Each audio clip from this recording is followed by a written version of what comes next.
ಅಲ್ಲಿ ಬಂದ, ಸಮಯ ನೋಡಿ ಅಲ್ಲಿ ಬಂದ. ಈ ಬಂದವನೇ ಏನ್ ಮಾಡಿದ, ಆ ಹುಡುಗರನ್ನು ಕೇಳಿದ, ಏನಾಯ್ತು, ಯಾಕೆಲ್ಲ ನಿಂತಿರಿ ಸುಮ್ಮನೆ? ಇಲ್ಲ, ನಮ್ಮ ಚೆಂಡು ದಾಂಡು ಇಲ್ಲಿ ಬಿದ್ದು ಹೋಯ್ತು, ಇಷ್ಟೇ ತಾನೇ, ನಾನು ಹ್ಯಾಕ್ ತರಿಸ್ತೇನೆ ನೋಡಿ ಅಂತ ಕೈಯಲ್ಲಿದ್ದ ಒಂದು ಸಣ್ಣ ಉಂಗುರವನ್ನ ಬಾವಿಗೆ ಎಸೆದು ಒಂದು ದರ್ಭೆಯನ್ನು ತೆಗೆದುಕೊಂಡು ಏನೋ ಒಂದು ಮಂತ್ರವನ್ನು ಹೇಳಿದ. ಅದನ್ನು ಬಾವಿಗೆ ಹಾಕಿದರೆ ಉಂಗುರವನ್ನು ಎತ್ತಿಕೊಂಡು ಆ ದರ್ಭೆ ಹುಲ್ಲು ವಾಪಸ್ ಬಂತು. ಬೇಕಂತ ಚೆಂಡು ದಾಂಡು ತಗೊಡ್ಲಿಲ್ಲ, ತನ್ನ ಉಂಗುರ. ಎಷ್ಟು ಪಾಲಿಟಿಕ್ಸ್ ನೋಡಿ, ಒಂದು ತನ್ನದೇ ಉಂಗುರವನ್ನು ಹಾಕಿ, ತಲೆ ಬ್ರಾಹ್ಮಣ ತಲೆ ಎಂಥ ತಲೆ, ಅದನ್ನು ಹಾಕಿ ವಾಪಸ್ ತಗೊಂಡ. ಹುಡುಗರು ಅವನ ಕಾಲು ಹಿಡ್ಕೊಂಡ್ರು, ಮಹಾರಾಯರೇ ನಮ್ಮ ಚೆಂಡು ದಾಂಡು ತಕ್ಕೊಡ್ಬೇಕಲ್ಲ. ತಕ್ಕೊಡೋದೇನು ದೊಡ್ಡ ವಿಷಯ ಅಲ್ಲ, ನೀವು ನನಗೊಂದು ದಕ್ಷಿಣೆ ಕೊಡಬೇಕು. ಏನು ಅಂದ್ರೆ ಅರಮನೆಗೆ ಹೋಗಿ ದ್ರೋಣ ಅಂತ ಒಬ್ಬರು ಬಂದಿದ್ದಾರೆ, ಅವ್ರು ಹೇಗಿದ್ದಾರೆ, ತೆಳ್ಳಗಿದ್ದಾರೆ, ಕಪ್ಪಗಿದ್ದಾರೆ, ಟಿವಿಲಿ ತೋರಿಸಿ ಸರಿ ಇರಲಿಲ್ಲ, ದಡೂತಿ ಕಾಯ್ದೊಂದು ತೋರಿಸ್ಬಿಟ್ರು. ದ್ರೋಣ ಬರೀ ಬಿಳಿ ಬಟ್ಟೆ ಉಡ್ತಿದ್ದ, ದಾಡಿ ಬಿಳಿದಾಗಿತ್ತು, ತಲೆ ಬಿಳಿದಾಗಿತ್ತು, ಕೈಯಲ್ಲಿ ಸದಾ ಪವಿತ್ರವನ್ನು ಧರಿಸ್ತಾ ಇದ್ದ, ಉಜ್ವಲ ಬ್ರಾಹ್ಮಣ್ಯವಿದ್ದವನು, ಬಡಕಲು ಶರೀರ. ಯುದ್ಧ ಆಗುವ ಹೊತ್ತಿಗೆ ಅವನಿಗೆ 82 ವರ್ಷ ವಯಸ್ಸು. ದಾಖಲೆ ಕೊಟ್ಟಿದ್ದಾರೆ ಮಹಾಭಾರತದಲ್ಲಿ, 82 year old ವಾರಿಯರ್. ಅದಕ್ಕೆ ನೀವು ಒಂದು 40 ವರ್ಷ ಹಿಂದಕ್ಕೆ ಹಾಕೊಳ್ಳಿ, ಸುಮಾರು 40-45 ವರ್ಷ, 40-42 ವರ್ಷದ ಹೊಟ್ಟೆಗಿಲ್ಲದ ಬ್ರಾಹ್ಮಣ. ಭೀಷ್ಮನಿಗೆ ಹೋಗಿ ಹೇಳಿ, ಯಾರಂತ ಹೇಳಬೇಕು? ದ್ರೋಣ ಅಂತ ಹೇಳಿದ್ರು. ದ್ರೋಣ ಅಂದ್ರೆ ಯಾರು? ಸುಮ್ಮನೆ ಹೋಗ್ರು, ಅವನಿಗೆ ಹೇಳಿ ಗೊತ್ತಾಗುತ್ತೆ. ದ್ರೋಣ ಅಂತ ಅವನಿಗೆ ಗೊತ್ತಾಗುತ್ತೆ, ನಿಮ್ಗೆ ಗೊತ್ತಾಗಬೇಕಾದ ಅವಕಾಶವಿಲ್ಲ. ಹೋಗಿ ನೀವು ಹೇಳಿ ಬಂದ್ರೆ ನೀನು ಚೆಂಡು ದಾಂಡು ತಗೊಡ್ತೇನೆ. ಅವ್ರು ಹೋದ್ರು, ಭೀಷ್ಮನ ಕಾಲಿಗೆ ಬಿದ್ದು ನಮ್ಮ ಚೆಂಡು ದಾಂಡು, ಇದು ಮೊದಲು ಹೇಳೋದು ಸಮಾಚಾರ. ಅದು ಬಾವಿಗೆ ಬಿದ್ದು ಹೋಯ್ತು. ಒಬ್ರು ಯಾರೋ ಬಂದಿದ್ದಾರೆ, ಬಿಳಿ ದಾಡಿಯವರು, ಎತ್ತಿ ಕೊಡ್ತಾರಂತೆ ಅವ್ರನ್ನ ಸಮಾಚಾರ. ಯಾರೋ ದ್ರೋಣರಂತೆ. ದ್ರೋಣರು ನಮ್ಮನೆ ತನಕ ಬಂದಿದ್ದಾರೆ ಅಂತ ಸ್ವಯಂ ಭೀಷ್ಮನೇ ಬಂದ. ಅಷ್ಟರಲ್ಲಿ ಚೆಂಡು ದಾಂಡು ತೆಗೆದಿಟ್ಟಿದ್ದ ಇವನು. ರಾಜೋಪಚಾರ ಮಾಡಿ ಅರಮನೆ ಕರ್ಕೊಂಡ್ಬಂದು, ನಮ್ಮ ಹುಡುಗರಿಗೆ ನೀವು ಪಾಠ ಹೇಳಬೇಕು, ಯುದ್ಧ ವಿದ್ಯೆಯಲ್ಲಿ ತಯಾರು ಮಾಡಬೇಕು. ಅವನಿಗೆ ಬೇಕಾಗಿದ್ದು ಅದೇ. ಅದು ಕೆಲಸ ಮಾಡಿಸ್ಕೊಳ್ಳೋಕೆ ಎಷ್ಟು ಉಪಾಯ ಮಾಡಿದ ನೋಡಿ. ತಾನಾಗಿ ಅರಮನೆಗೆ ಹೋಗಿ ಅಪ್ಲಿಕೇಶನ್ ಹಾಕಿ ಕೆಲಸ ಕೊಡಿ ಅಂದ್ರೆ ಅದು ದ್ರೋಣ ಬುದ್ಧಿ, ಅದು ಕುಂಭ ಬುದ್ಧಿ. ಅದು ಅವರಾಗಿ ಬಂದು ನಮಸ್ಕಾರ ಮಾಡಿ ಕರ್ಕೊಂಡು ಹೋಗ್ಬೇಕು, ತಾನ ಹೋಗಿ ಕೇಳಬಾರ್ದು, ಅಪ್ಲಿಕೇಶನ್ ಹಾಕಬಾರ್ದು. ಅಲ್ಲಿಂದ ಆಚೆಗೆ ದ್ರೋಣ ಅರಮನೆಯಲ್ಲಿ ನಿಂತ ಹುಡುಗರಿಗೆ ಪಾಠ ಹೇಳುವುದಕ್ಕೆ ಆರಂಭ ಮಾಡಿದ. ಹಸ್ತಿನಾವತಿಯಲ್ಲಿ ಏನು ಜನ ದ್ರೋಣಾಚಾರ್ಯ ಬಂದಿದ್ದು, ಕೌರವ ಪಾಂಡವರು ಪಾಠ ಹೇಳಿಕೊಟ್ಟಿದ್ದು, ಪ್ರತಿನಿತ್ಯ ಆ ಹುಡುಗರ ಪ್ರದರ್ಶನವೆಲ್ಲ ನೋಡ್ತಾ ಇದ್ದಾರೆ, ಸಂತೋಷ ಪಡ್ತಿದ್ದಾರೆ. ದ್ರೋಣನ ಚರಿತ್ರೆ ಇನ್ನೊಂದು ಭಾಗವನ್ನು ಈಗ ಹೇಳಬೇಕು ತಮಗೆ ನಾನು. ದ್ರೋಣ ಇಷ್ಟು ಉಪಾಯವನ್ನು ಯಾತಕ್ಕೆ ಮಾಡಿದ, ಕೌರವ ಪಾಂಡವರ ಸಹಾಯವನ್ನು ಬಯಸಿ ಅರಮನೆಗೆ ಯಾತಕ್ಕೆ ಬಂದ ಅಂತ ಕೇಳಿದ್ರೆ, ಒಂದು ಕಾಲದಲ್ಲಿ ಇವನಿಗೆ ಯಾರು ಪಾಠ ಹೇಳಿಕೊಟ್ರು, ಅಗ್ನಿವೇಶ, ಅವನ ಬಳಿ ದೃಪದನೆಂಬ ದೊರೆಯು ಪಾಠಕ್ಕಾಗಿ ಬಂದಿದ್ದ. ಅವನು ಪೃಷತನೆಂಬ ದೊರೆಯ ಮಗ. ಅಂದ್ರೆ ದ್ರೋಣನು ದೃಪದನು ಕ್ಲಾಸ್ಮೇಟ್ಸ್. ಕ್ಷತ್ರಿಯ ಬ್ರಾಹ್ಮಣ ವ್ಯತ್ಯಾಸವಿಲ್ಲದೆ ಅಗ್ನಿವೇಶ ಸಮವಾಗಿಯೇ ಪಾಠವನ್ನು ಹೇಳಿಕೊಟ್ಟ. ಏನೋ ಹೋಗೋ ಬಾರೋ ಅಂತ ಮಾತನಾಡ್ತಾ ಇದ್ರು. ಆಗ ದೃಪದನಿಗೆ ಏನಂತಹ ದೊಡ್ಡ ರಾಜ್ಯ ಹೇಳಿಕೊಳ್ಳೋ ಇರಲಿಲ್ಲ. ಒಂದು ಸಳ್ಳಿಯೋ 2 ಹಳ್ಳಿ ಜೋಡಿದಾರಿ ಇನಾಮದಾರಿ ಗ್ರಾಮ ಇದ್ದ ಹಾಗೆ.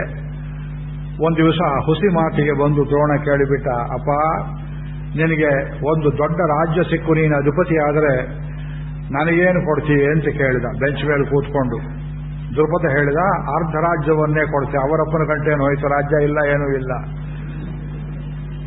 10 ತಿಂಗಳು 20 ತಿಂಗಳು ರಾಜ್ಯಭಾರ ಮಾಡ್ತೇವೆ, ಆಮೇಲೆ ನಿಮಗೆ ಬಿಟ್ಟು ಕೊಡ್ತೇವೆ ಚೀಫ್ ಮಿನಿಸ್ಟರ್. ಹೇಳೋಕೆ ಏನು ಹೋಯ್ತು, ಅದು ಬಂದಾಗ ನೋಡಿಕೊಳ್ಳೋಣ ಮುಂದೆ. ಸದ್ಯದಲ್ಲಿ ನಮಗೆ ರಾಜ್ಯ ಬರೋದು ಮುಖ್ಯ. ರಾಜಕೀಯದ ಬುದ್ಧಿ ಹೇಗಿದೆ ನೋಡಿ, ಚೆಲ್ಲಾಟವನ್ನು ಹೇಳಿಬಿಟ್ಟ. ಇದು ನಿಜ ಅಂತ ನಂಬಿದ ದ್ರೋಣ. ಯಾವಾಗ ಬಡತನವಾಯಿತು, ಕೌರವ ಪಾಂಡವರ ಆಶ್ರಯ ಸಿಕ್ಕಲಿಲ್ಲ, ಅಲ್ಲಿ ಇಲ್ಲಿ ಹೋಗ್ತಿದ್ದಾನೆ. ಆದರೆ ಇಲ್ಲಿ ವರ್ಣಸಂಕರದ ವಿಷಯ ಹೇಳಬೇಕು, ನಾ ಬರೆದಿದ್ದೇನೆ ಪುಸ್ತಕದಲ್ಲಿ. ದ್ರೋಣನಿಗೆ ಬ್ರಾಹ್ಮಣ್ಯ ವಿದ್ಯೆಯಿಂದಲೇ ಬದುಕುವ ಸದವಕಾಶ 100 ಒಂದು ಆಶ್ರಮ ಮಾಡಿಕೊಂಡು ವೇದ ಪಾಠ ಹೇಳ್ತಾ ಇದ್ರೆ ಜೀವನಕ್ಕೆ ಏನು ನಡೆಯೋದು ಕಷ್ಟ ಇರಲಿಲ್ಲ. ಆಗ ಅವನ ಕ್ಷತ್ರವಿದ್ಯೆಯಿಂದಲೇ ಬದುಕುವ ಹಠ ಇತ್ತು. ಅದರಲ್ಲಿ ತುಂಬಾ, ಈ ಕರ್ಣನ ಹಾಗೆ ಕ್ಷತ್ರವಿದ್ಯೆಯಲ್ಲಿ ತುಂಬಾ ಒಲವು. ಬಡತನವೋ ಕಿತ್ತು ತಿಂತಾ ಇದೆ. ಎಷ್ಟು ಮಟ್ಟಿಗೆ ಕಿತ್ತಿತ್ತ, ಮಗುವಿಗೆ ಹಾಲುಣಿಸುವುದಕ್ಕೆ ಒಂದು ಗೋವಿಲ್ಲ ಮನೆಯಲ್ಲಿ. ಕೃಪಿ ಅಕ್ಕಿ ಹಿಟ್ಟನ್ನ ಬಿಸಿ ನೀರಲ್ಲಿ ಕಲಸಿ ಇದು ಹಾಲು ಅಂತ ಅಶ್ವತ್ಥಾಮನಿಗೆ ಕೊಡ್ತಿದ್ಲು. ಒಂದು ದಿವಸ ಕ್ಲಾಸ್ಮೇಟ್ಸ್ ಎದುರಿಗೆ ಅದನ್ನು ಕುಡ್ದ ಅಶ್ವತ್ಥಾಮ. ತುಂಬಾ ಚೆನ್ನಾಗಿದೆಯಮ್ಮ ಹಾಲು ಅಂದ. ಹುಡುಗರ ಜೊತೆ ಹೇಳಿ, ಪೆದ್ದೆ ಹಾಲೆಲ್ಲ ಕಾಣೋದು ಅದು ಹಿಟ್ಟಿನ ಗಂಜಿ. ಅಮ್ಮನನ್ನು ಕೇಳಿದ, ಏನಮ್ಮ ಹಿಟ್ಟಿನ ಗಂಜಿ ಕೊಟ್ಟ ಹಾಲು ಅಂತ ಹೇಳ್ತೀಯ ನನಗೆ? ಅವಳು ಕಣ್ಣೀರು ಹಾಕಿಲ್ಲ. ಹೌದಪ್ಪ, ಹಾಲಿಲ್ಲ, ಏನ್ ಮಾಡ್ಲಿ ಅಂತ ಹೇಳಿದಾಗ ಅಪ್ಪನನ್ನ ಗಜ್ಜಿಸಿದ. ಒಂದು ಮನೆಯಲ್ಲಿ ಗೋವು ಇಲ್ಲದೆ ಎಂತ ಸಂಸಾರ ಮಾಡ್ತೀಯ ಅಂತ ಅವತ್ತೇ ಶಪಥವನ್ನು ಮಾಡಿ ಅವನು ಕೌರವರ ಮನೆಗೆ ಬಂದು ಸೇರಿದ ದ್ರೋಣ. ಅದಕ್ಕೆ ಮುಂಚೆ ನಡೆದ ಕತೆ ದ್ರೌಪದನ ಕತೆ. ಅರ್ಧರಾಜ್ಯ ಕೊಡ್ತೇನೆ ಅಂತ ಹೇಳಿದ. ಕೌರವರ ಮನೆಗೆ ಹೋಗೋದಕ್ಕೆ ಮೊದಲು ಯಾವಾಗ ಮಗುವಿಗೆ ಹಾಲು ಹಾಕುವುದಕ್ಕೆ ಜಾಗ ಇಲ್ಲವೋ ಆ ದ್ರೌಪದನ ಸ್ಥಾನಕ್ಕೆ ಬಂದು ಬಾಗಿಲಲ್ಲಿ ನಿಂತ. ನಿಮ್ಮ ಹಳೆ ಕ್ಲಾಸ್ಮೇಟ್ ಬಂದಿದ್ದಾರೆ ಅಂತ ಹೇಳಿ ಬಾಗಿಲವ್ರು ಹೇಳಿದ್ರೆ, ಕುರಿಸಲು ಕಡ್ಡದ ಬ್ರಾಹ್ಮಣ ನೀನು, ನಮ್ಮ ಯಜಮಾನ್ರು ನಿಮ್ಗೇನು ಸಂಬಂಧ?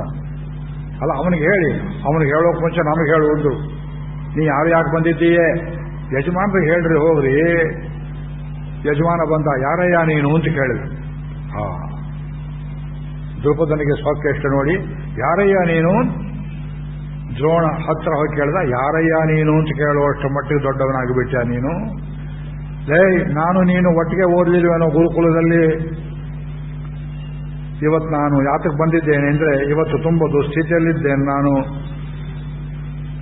ನನಗೆ ಅನಂತವಾದ ವಿತ್ತ ಬೇಕಾಗಿದೆ, ಬೇಕಾದಷ್ಟು ಹಣ ಬೇಕು, ತುಂಬ ಬಡತನದಲ್ಲಿದ್ದೇನೆ. ಅಹಂ ಧನಮನಂತಂ ಹಿ ಪ್ರಾರ್ಥಯೇ. ಅದಕ್ಕೆ ಮುಂದೆ ಪರಶುರಾಮರಲ್ಲಿ ಬೇರೆ ಹೋಗಿ ಕೇಳಿದ್ರು ಇದೇ ದ್ರೋಣರು.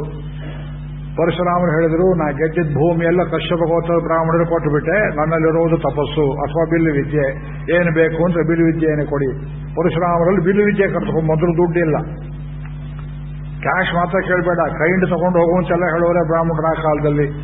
ಅವನಿಗೆ ದುಡ್ಡೇ ಬೇಕು, ಹಣ ಬೇಕಾಗಿದೆ, ಗೋ ಸಂಪತ್ತು ಬೇಕಾಗಿದೆ, ಒಂದು ಸ್ವಲ್ಪ ಗೋಧನವನ್ನು ಕೊಡು.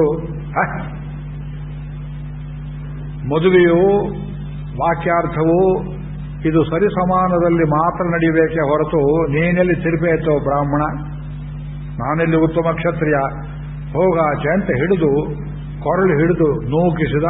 ಜುಟ್ಟು ಬಿಚ್ಚಿ ಹೋಯಿತು. ಚಾಣಕ್ಯನಿಗೆ ಅಪಮಾನವಾದ ಹಾಗೆ ನೆಲವನ್ನು ಒದ್ದ. ನಿನ್ನನ್ನು ಹೀಗೆ ಹಿಡಿತರಿಸಿ ಹಸುವಿನಂತೆ ನನ್ನ ಮಂಚದ ಕಾಲಕ್ಕೆ ಕಟ್ಟದೇ ಇದ್ರೆ ನಾನು ದ್ರೋಣರಲ್ಲ ಎಂಬುದಾಗಿ ಆ ಶಿಕೆಯನ್ನು ಬಂಧಿಸದೆ ಕೋಪ ಮಾಡಿಕೊಂಡು ಹೋಗಿಬಿಟ್ಟ. ಅಂಥವನೀಗ ಪಾಂಡವರ ಆಶ್ರಯಕ್ಕೆ ಬಂದಿದ್ದಾನೆ ದ್ರೋಣಾಚಾರ್ಯ. ಮಹಾಭಾರತ ಯುದ್ಧಕ್ಕೆ ದ್ರೋಣನು ಒಂದು ಕಾರಣ. ಕುರುಪಾಂಚಾಲ ಯುದ್ಧವಾಯಿತು. ಯಾತಕ್ಕೆ ಅಂದ್ರೆ ದ್ರೋಣ ಜಗಳ ತಂದಿಟ್ಟ. ಬ್ರಾಹ್ಮಣ ಮಾಡಬಾರದು ಕೆಲಸ, ಅದನ್ನು ಹಂಗಿಸಿ ಮೂದಲಿಸ್ತಾನೆ ಭೀಮಸೇನ. ದ್ರೋಣಾಸಾಯ ಹೊತ್ತಿಗೆ ನಿನ್ನಿಂದಲೇ ನಾವು ಜಗಳ ಮಾಡಿದ್ದು, ನೀನೇ ಮಾಡಿದ ಕೆಲಸ ಎಂಬುದಾಗಿ. ದ್ರೋಣನಲ್ಲಿ ಒಳ್ಳೆ ಗುಣಗಳಿದ್ದು ಅದನ್ನು ಪ್ರಸಂಗ ಬಂದಾಗ ಹೇಳ್ತೇನೆ. ದ್ರೋಣನ ಒಳ್ಳೆ ಗುಣ ಕೇಳಿದ್ರೆ ಕಣ್ಣೀರಿಡ್ತೀರಿ. ಅವನು ಮಾಡಿದ ಕಿತಾಪತಿ ಪಾಲಿಟಿಕ್ಸ್ ನೋಡಿದ್ರೆ ಬಹಳ ಬೇಜಾರಾಗ್ತದೆ. ಇವತ್ತಿನ ರಾಜಕಾರಣದಲ್ಲಿ ಬಹಳ ಒಳ್ಳೆ ಜನಗಳು ಕೆಟ್ಟ ಪಾರ್ಟಿಯಲ್ಲಿ ಸೇರ್ಕೊಂಡಿದ್ದಾರೆ, ಬಹಳ ಕೆಟ್ಟ ಜನಗಳು ಒಳ್ಳೆ ಪಾರ್ಟಿಯಲ್ಲಿ ಸೇರ್ಕೊಂಡಿದ್ದಾರೆ. ನಾವೇನು ಮಾಡೋಣ? ವಿಮರ್ಶೆ ಮಾಡಬೇಕಾಗತ್ತೆ, ಯಾವುದನ್ನು ಬಿಡುವ ಹಾಗಿಲ್ಲ. ಹೀಗಾಗಿ ಇವನು ಬಂದು ಅರಮನೆಯನ್ನು ಸೇರಿಕೊಂಡ. ಪಾಂಡವರಿಗೆ ಕೌರವರಿಗೆ ಪಾಠ ಹೇಳ್ತಾ ಇದ್ದಾನೆ. ಪಾಠ ಹೇಳುವಾಗ ಮಕ್ಕಳ ಚುರುಕನ್ನು ನೋಡಿದ ಅರ್ಜುನನ ಮೇಲೆ ವಿಶೇಷ ವಾತ್ಸಲ್ಯ ಉಂಟಾಯಿತು.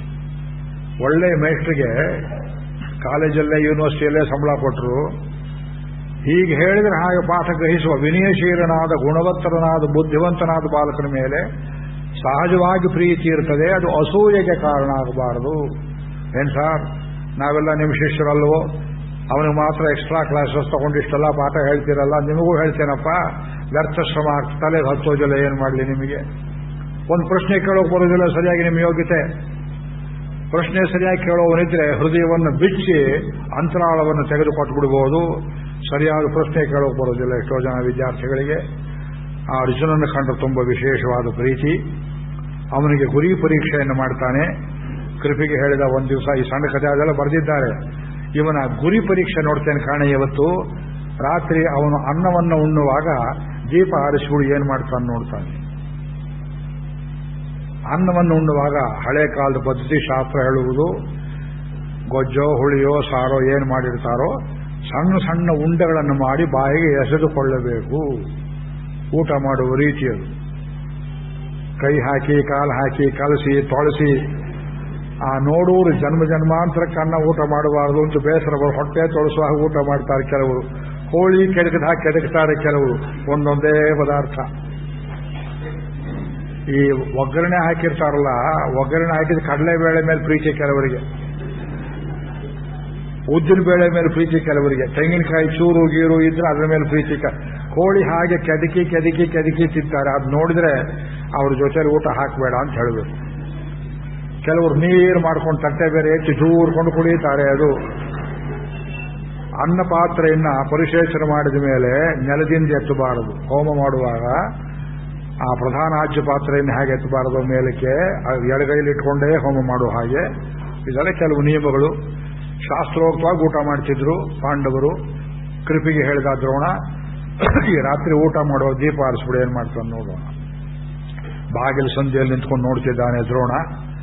ದೀಪ ಆರಿದ್ದರ ಪರಿವೇ ಇಲ್ಲದೆ ಅರ್ಜುನ ಕಣ್ಣು ಮುಚ್ಚಿಕೊಂಡು ಅನ್ನವನ್ನು ಅದೆಲ್ಲಿ ಉಪ್ಪಿನಕಾಯಿ ಇಟ್ಟಿದ್ರು, ಎಲ್ಲಿ ಗೊಜ್ಜಿಟ್ಟಿದ್ರು, ಪಲ್ಯ ಇಟ್ಟಿದ್ರು ನೋಡಿ ಸರಿಯಾಗಿ ಕಲಸಿ ಉಂಡೆ ಮಾಡಿ 1, 2, 3 ಗುರಿ ಇಟ್ಟ ಹಾಗೆ ಎಸೆತಾ ಇದ್ದಾನೆ. ಕೈ ತೊಳೆದ ನಂತರ ಬಂದು ಆಲಿಂಗನ ಮಾಡಿಕೊಂಡ ದ್ರೋಣ ಶಿಷ್ಯನನ್ನ. ಮಗು, ನಿನಗೆ ಗುರಿ ಚೆನ್ನಾಗಿ ಸಿದ್ಧಿಸಿದೆಯೋ ಅಂದ. ಅಂದ್ರೆ ಊಟ ಮಾಡೋದ್ರಲ್ಲ, ಊಟ ಮಾಡುವುದ್ರಲ್ಲಿ ಮೊದಲುಗೊಂಡು ಗುರಿ ಸಿದ್ಧಿಯಾಗಬೇಕು. ಒಂದು ಸೀಮೆ ಸುಣ್ಣ ಎಸೆದ್ರೆ ಕರೆಕ್ಟ್ ಜಾಗದಲ್ಲಿ ಬೀಳಬೇಕು. ಒಂದು ಮಾತು ಹೇಳಿದ್ರೆ ಸರಿಯಾದ ಹೃದಯದಲ್ಲಿಯೇ ಕೂತ್ಕೊಳ್ಬೇಕು. ಅದಕ್ಕೆ ಏಕಾಗ್ರತೆ ಅನ್ನೋದು ಬೇಕು. ದೀಪ ಆರಿದ್ದು ಗೊತ್ತಿಲ್ಲದೆ ಉಂಡೆ ಅನ್ನವನ್ನು ಬಾಯಿಗೆ ಎಸ್ಕೊಳ್ತಾ ಇದ್ದಾನೆ. ಅರ್ಧ ಕೆಳಗೆ ಚೆಲ್ಲಿಲ್ಲ, ಸರಿಯಾಗಿ ಒಳಕ್ಕೆ ಹೋಗ್ತಾ ಇದೆ. ಊಟ ಮಾಡ್ತಿದ್ದಾನೆ. ಆಮೇಲೆ ದೀಪ ಹಚ್ಚಿದ್ರು. ಬೇಷ್ ಅಂತ. ಅದಾದ ಸ್ವಲ್ಪ ದಿವಸದಲ್ಲಿ ನಿಷಾದಾಧಿಪತಿ ಒಬ್ಬ ದೊರೆ ಇದ್ದ. ಅವನ ಹೆಸರು ಕೊಡ್ತಾರೆ ಇಲ್ಲಿ ಹಿರಣ್ಯ ಎಂಬುದಾಗಿ. ಅವನ ಮಗ ಏಕಲವ್ಯ. ಏಕಲವ್ಯನ ಹಿರಣ್ಯ ಧನುಸ್ ಅಂತ ರಾಜನ ಹೆಸರು. ನಿಷಾದರ ದೊರೆ, ಬೇಡರ ಕುಲದ ದೊರೆ. ನನ್ನ ಮಗನಿಗೆ ಪಾಠ ಹೇಳ್ಕೊಡಿ ಅಂತ ಬಂದ.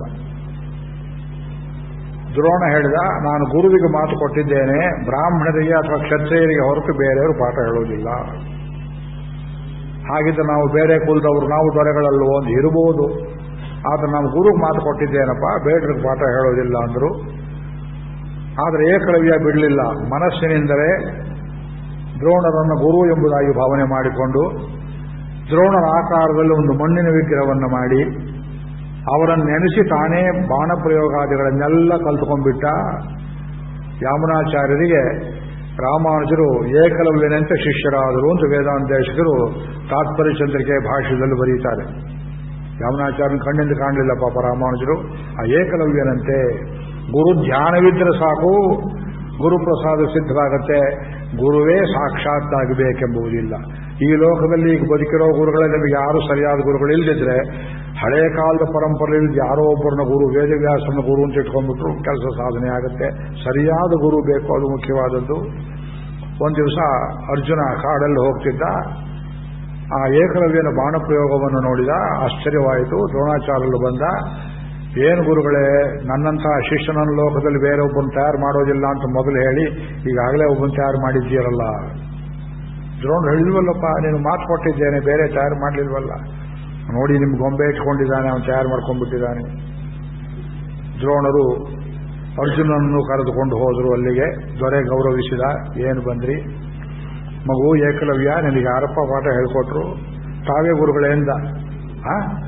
ನಾನೆಲ್ಲಿ ಹೇಳ್ಕೊಟ್ಟೆ ನಿನಗೆ ಪಾಠವನ್ನ? ನಿಮ್ಮ ಧ್ಯಾನದಿಂದ ಇಷ್ಟು ಸಿದ್ಧಿ ಆಯಿತು ಗುರುಗಳೇ. ಗುರುದಕ್ಷಿಣೆ ಕೊಡೋ ಕಾಲ ಬಂದಿದೆ, ಏನು ಕೊಡಲಿ ಅಂತ ಕೇಳಿದ. ನಿನ್ನ ಹೆಬ್ಬರಳನ್ನು ಕೊಡು ಅಂತ ಕೇಳಿಬಿಟ್ರು ದ್ರೋಣಾಚಾರ್ಯ. ಇದನ್ನು ಜಾತಿ ಕಲಹಕ್ಕೆ ಮೂಲ ಎಂಬುದಾಗಿ ತಿಳ್ಕೊಂಡು ಅಪಾರ್ಥ ಮಾಡಿ ಕೆಲವರು ದುಷ್ಟ ನಾಟಕಗಳನ್ನು ಬರೆದಿದ್ದಾರೆ. ಅದನ್ನು ಪರಾಮರ್ಶೆ ಮಾಡೋಕೆ ಹೋಗೋದಿಲ್ಲ. ಇದು ಪರಾಮರ್ಶೆಗೆ ಪೂರ್ವದಲ್ಲಿ ಹೇಳುವ ಮಾತು ಅಂದ್ರೆ, ಇವನು ಬುದ್ಧಿ ಹೇಗೆ ತಿರುಗುತ್ತದೆಯೋ ಬೇಡರ ಬುದ್ಧಿ ವರ್ಣಾಶ್ರಮದಲ್ಲಿ ಒಳಗೆ ಬರ್ತಕ್ಕದ್ದಲ್ಲ. ವರ್ಣಾಶ್ರಮದಲ್ಲಿ ಇದ್ದವರಿಗೆ ಸರಿ ಬುದ್ಧಿ ಇರೋದಿಲ್ಲ. ಏನು ಮಾಡ್ತಾನೆಯೋ ಗೊತ್ತಿಲ್ಲ ಅಂತ ತಿಳ್ಕೊಂಡ ಹಾಗೆಯೇ ಏಕಲವ್ಯ ಮಹಾಭಾರತ ಯುದ್ಧದಲ್ಲಿ ಕೌರವರ ಕಡೆ ನಿಂತು ಪಾಂಡವರ ಮೇಲೆ ಯುದ್ಧ ಮಾಡ್ತಾನೆ. ಆ ಹೆಬ್ಬರಳಿಲ್ಲದೆ ಯುದ್ಧ ಮಾಡ್ತಾನೆ. ಹೆಬ್ಬರಳು ಇದ್ದು ಕೌರವರ ಕಡೆ ಸೇರಿದ್ದೇನು ಅನರ್ಥವಾಗಿತ್ತು. ಅದನ್ನು ದ್ರೋಣರ ಮನಸ್ಸಿನಲ್ಲಿ ಕುಳಿತುಕೊಂಡು ಕೃಷ್ಣ ಮಾಡಿದ ಎಂಬುದಾಗಿ ಕೃಷ್ಣನೇ ಮುಂದೆ ಹೇಳ್ತಾನೆ ಘಟೋತ್ಕಚ ವಧೆಯ ಸಂದರ್ಭದಲ್ಲಿ. ಏಕಲವ್ಯನ ಬೆರಳನ್ನು ಕಸ್ಕೊಂಡವನು ನಾನು ಕಾಣೋ ಅರ್ಜುನ, ಕೃಷ್ಣ ಹೇಳುವ ಮಾತಿದು. ಅದನ್ನು ಯೋಚನೆ ಮಾಡಿಕೊಳ್ಳಿ.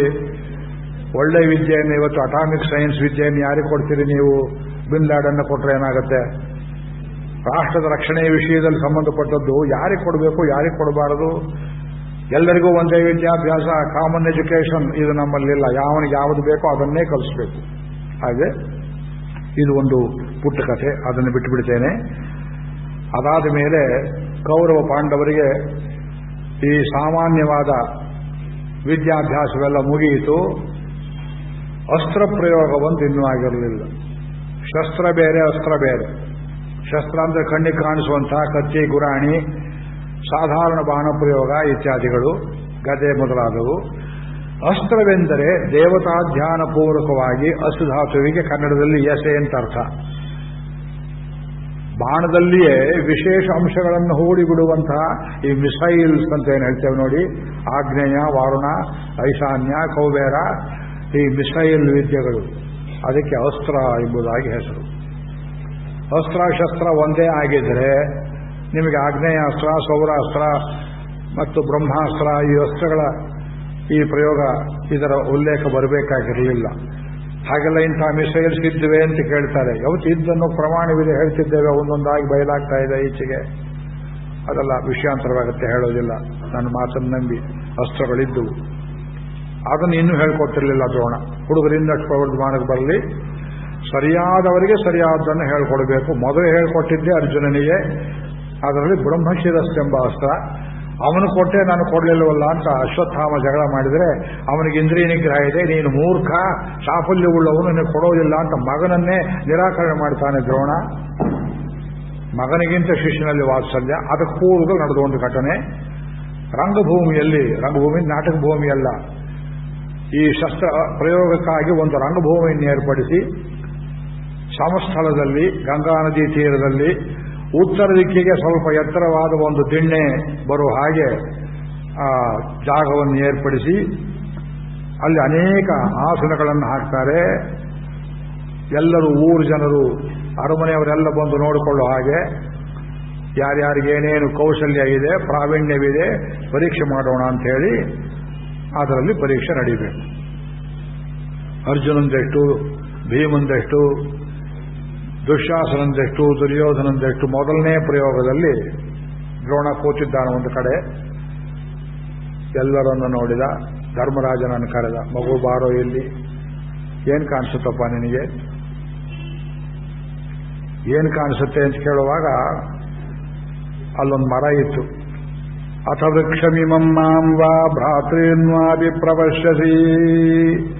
ನಿನಗೆ ಮರ ಕಾಣಿಸ್ತಾ ಇದೆಯೇ, ನಾ ಕಾಣಿಸ್ತಾ ಇದ್ದೇನೆಯೇ, ನಿನ್ನ ಸೋದರರು ಕಾಣಿಸ್ತಾ ಇದ್ದಾರೆಯೇ, ಈ ರಂಗಭೂಮಿ ಕಾಣಿಸ್ತಾ ಇದೆಯೇ, ನಿನಗೇನು ಕಾಣಿಸ್ತಾ ಇದೆ? ಧರ್ಮಾತ್ಮನಾದ ಯುಧಿಷ್ಠಿರ ಹೇಳಿದ, ಗುರುಗಳೇ ನನಗೆಲ್ಲವೂ ಕಾಣಿಸ್ತಾ ಇದೆ, ಪೆದ್ ಮುಂಡದೆ ಹೋಗು ಅಂತ ಬೈದು ಕಳಿಸ್ತಾ. ಎಲ್ಲ ಕಾಣಿಸ್ತಾ ಇದೆ. ಭೀಮನನ್ನು ಕರೆದ. ನನಗೆ ವೃಕ್ಷ ಮಾತ್ರ ಕಾಣಿಸ್ತಾ ಇದೆ ಎಂದ ಅವನು. ದುಶ್ಯಾಸನನ್ನು ಕರೆದ. ನಿನಗೇನು ಕಾಣಿಸ್ತಾ ಇದೆ? ಬ್ರಹ್ಮಾಂಡವೇ ಕಾಣಿಸ್ತಾ ಇದೆ. ಆಯ್ತು, ಹೋಗ್ತಾರೆ, ಬಳಸ್ಕೊ ಹೋಗುವುದು. ಒಬ್ಬೊಬ್ಬರು ಒಂದೊಂದು ಉತ್ತರವನ್ನು ಹೇಳಿದ್ರು. 4-6 ಉದಾಹರಣೆ ಕೊಟ್ಟಿದ್ದಾರೆ. ಕೊನೆಯಲ್ಲಿ ಪಕ್ಷಪಾತ ಇದೆ ಅಂತ ತೋರಿಸ್ಕೋಬಾರ್ದಲ್ಲ. ಅರ್ಜುನನ್ನು ಕರೆದು, ಲೇ ಮಗು, ನಿನಗೇನು ಕಾಣಿಸ್ತಾ ಇದೆಯೋ, ನನ್ನ ನೋಡ್ತಾ ಇದೆಯೋ, ವೃಕ್ಷ ಇದೆಯೋ, ಅಣ್ಣ ತಮ್ಮಂದಿರಿದ್ದಾರೆಯೋ ಅಂದ್ರೆ ಅವನು ಹೇಳಿದ, ಗುರುಗಳೇ ನನಗೆ ಏನು ಬೇರೆ ಕಾಣಿಸ್ತಾ ಇಲ್ಲ, ಆ ವೃಕ್ಷದ ಮೇಲೆ ಒಂದು ಗಿಣಿಯ ಕಣ್ಣು ಮಾತ್ರ ಕಾಣಿಸ್ತಾ ಇದೆ ಎಂದ ಅವನು. ಅಲ್ಲೊಂದು ಗಿಣಿ ಕಟ್ಟಿಸಿದ್ರು ಸೂಕ್ಷ್ಮದಲ್ಲಿ. ಆ ಗಿಣಿಯ ಕಣ್ಣು ಅದೊಂದು ಕಾಣಿಸ್ತಾ ಇದೆ ನನಗೆ ಎಂದ. ಹೊಡಿಯಾಗಿದ್ರೆ ಬಾಣ ನೋಡೋಣ ಅನ್ನಲಾಗಿ ಬಾಣ ಪ್ರಯೋಗ ಮಾಡಿದ್ರೆ ಆ ಗಿಣಿ ಆ ಕಣ್ಣಿಗೆ ಏಟು ಬಿದ್ದು ಕೆಳಗೆ ಬೀಳುವಷ್ಟರಲ್ಲಿ ಅಲ್ಲಲ್ಲ ನನ್ನ ಪಾದದಲ್ಲಿ ಅಂತ ಹೇಳಿದ ದ್ರೋಣ. ಇನ್ನೊಂದು ಬಾಣವನ್ನು ಬಿಟ್ಟು ಆ ಗಿಣಿ ಬಂದು ದ್ರೋಣನ ಪಾದದಲ್ಲಿ ಬೀಳುವ ಹಾಗೆ ಮಾಡಿಬಿಟ್ಟ. ದ್ರೋಣ ಎದ್ದು ಹೋಗಿ ಅವನನ್ನು ತಬ್ಬಿಕೊಳ್ತಾನೆ. ಮಗು, ಈ ಕಥೆ ಕೇಳಿದ್ರೆ ಎಷ್ಟು ಹುಮ್ಮಸ್ಸು ಬರುತ್ತೆ ನೋಡಿ. ಬಾಣ ಪ್ರಯೋಗದಲ್ಲಿ ಎಂಥ ಕುಶಲ, ಸಾರ್ಥಕವಾಯಿತೋ ನಿನ್ನಂತಹ ಶಿಷ್ಯರನ್ನು ಪಡೆದು. ಅಲ್ಲಿಂದ ಆಚೆಗೆ ವೇಗದಲ್ಲಿ ಬಾಣ ಪ್ರಯೋಗ ಯಾರು ಮಾಡ್ತಾರೆ? ಒಂದು ಬಾಣವನ್ನು 10 ಮಾಡಿ ತೋರಿಸುವಲ್ಲವರು ಯಾರು? ಒಂದನ್ನು 100 ಮಾಡಿ ತೋರಿಸುವಲ್ಲವರು ಯಾರು? ಒಂದು ಬಾಣವನ್ನು ಬಿಟ್ಟು ಅದನ್ನು ವಾಪಸ್ಸು ತಗೊಂಡ್ಬರುವಂತಹ ಶಕ್ತಿ ಉಳ್ಳವರು ಯಾರು?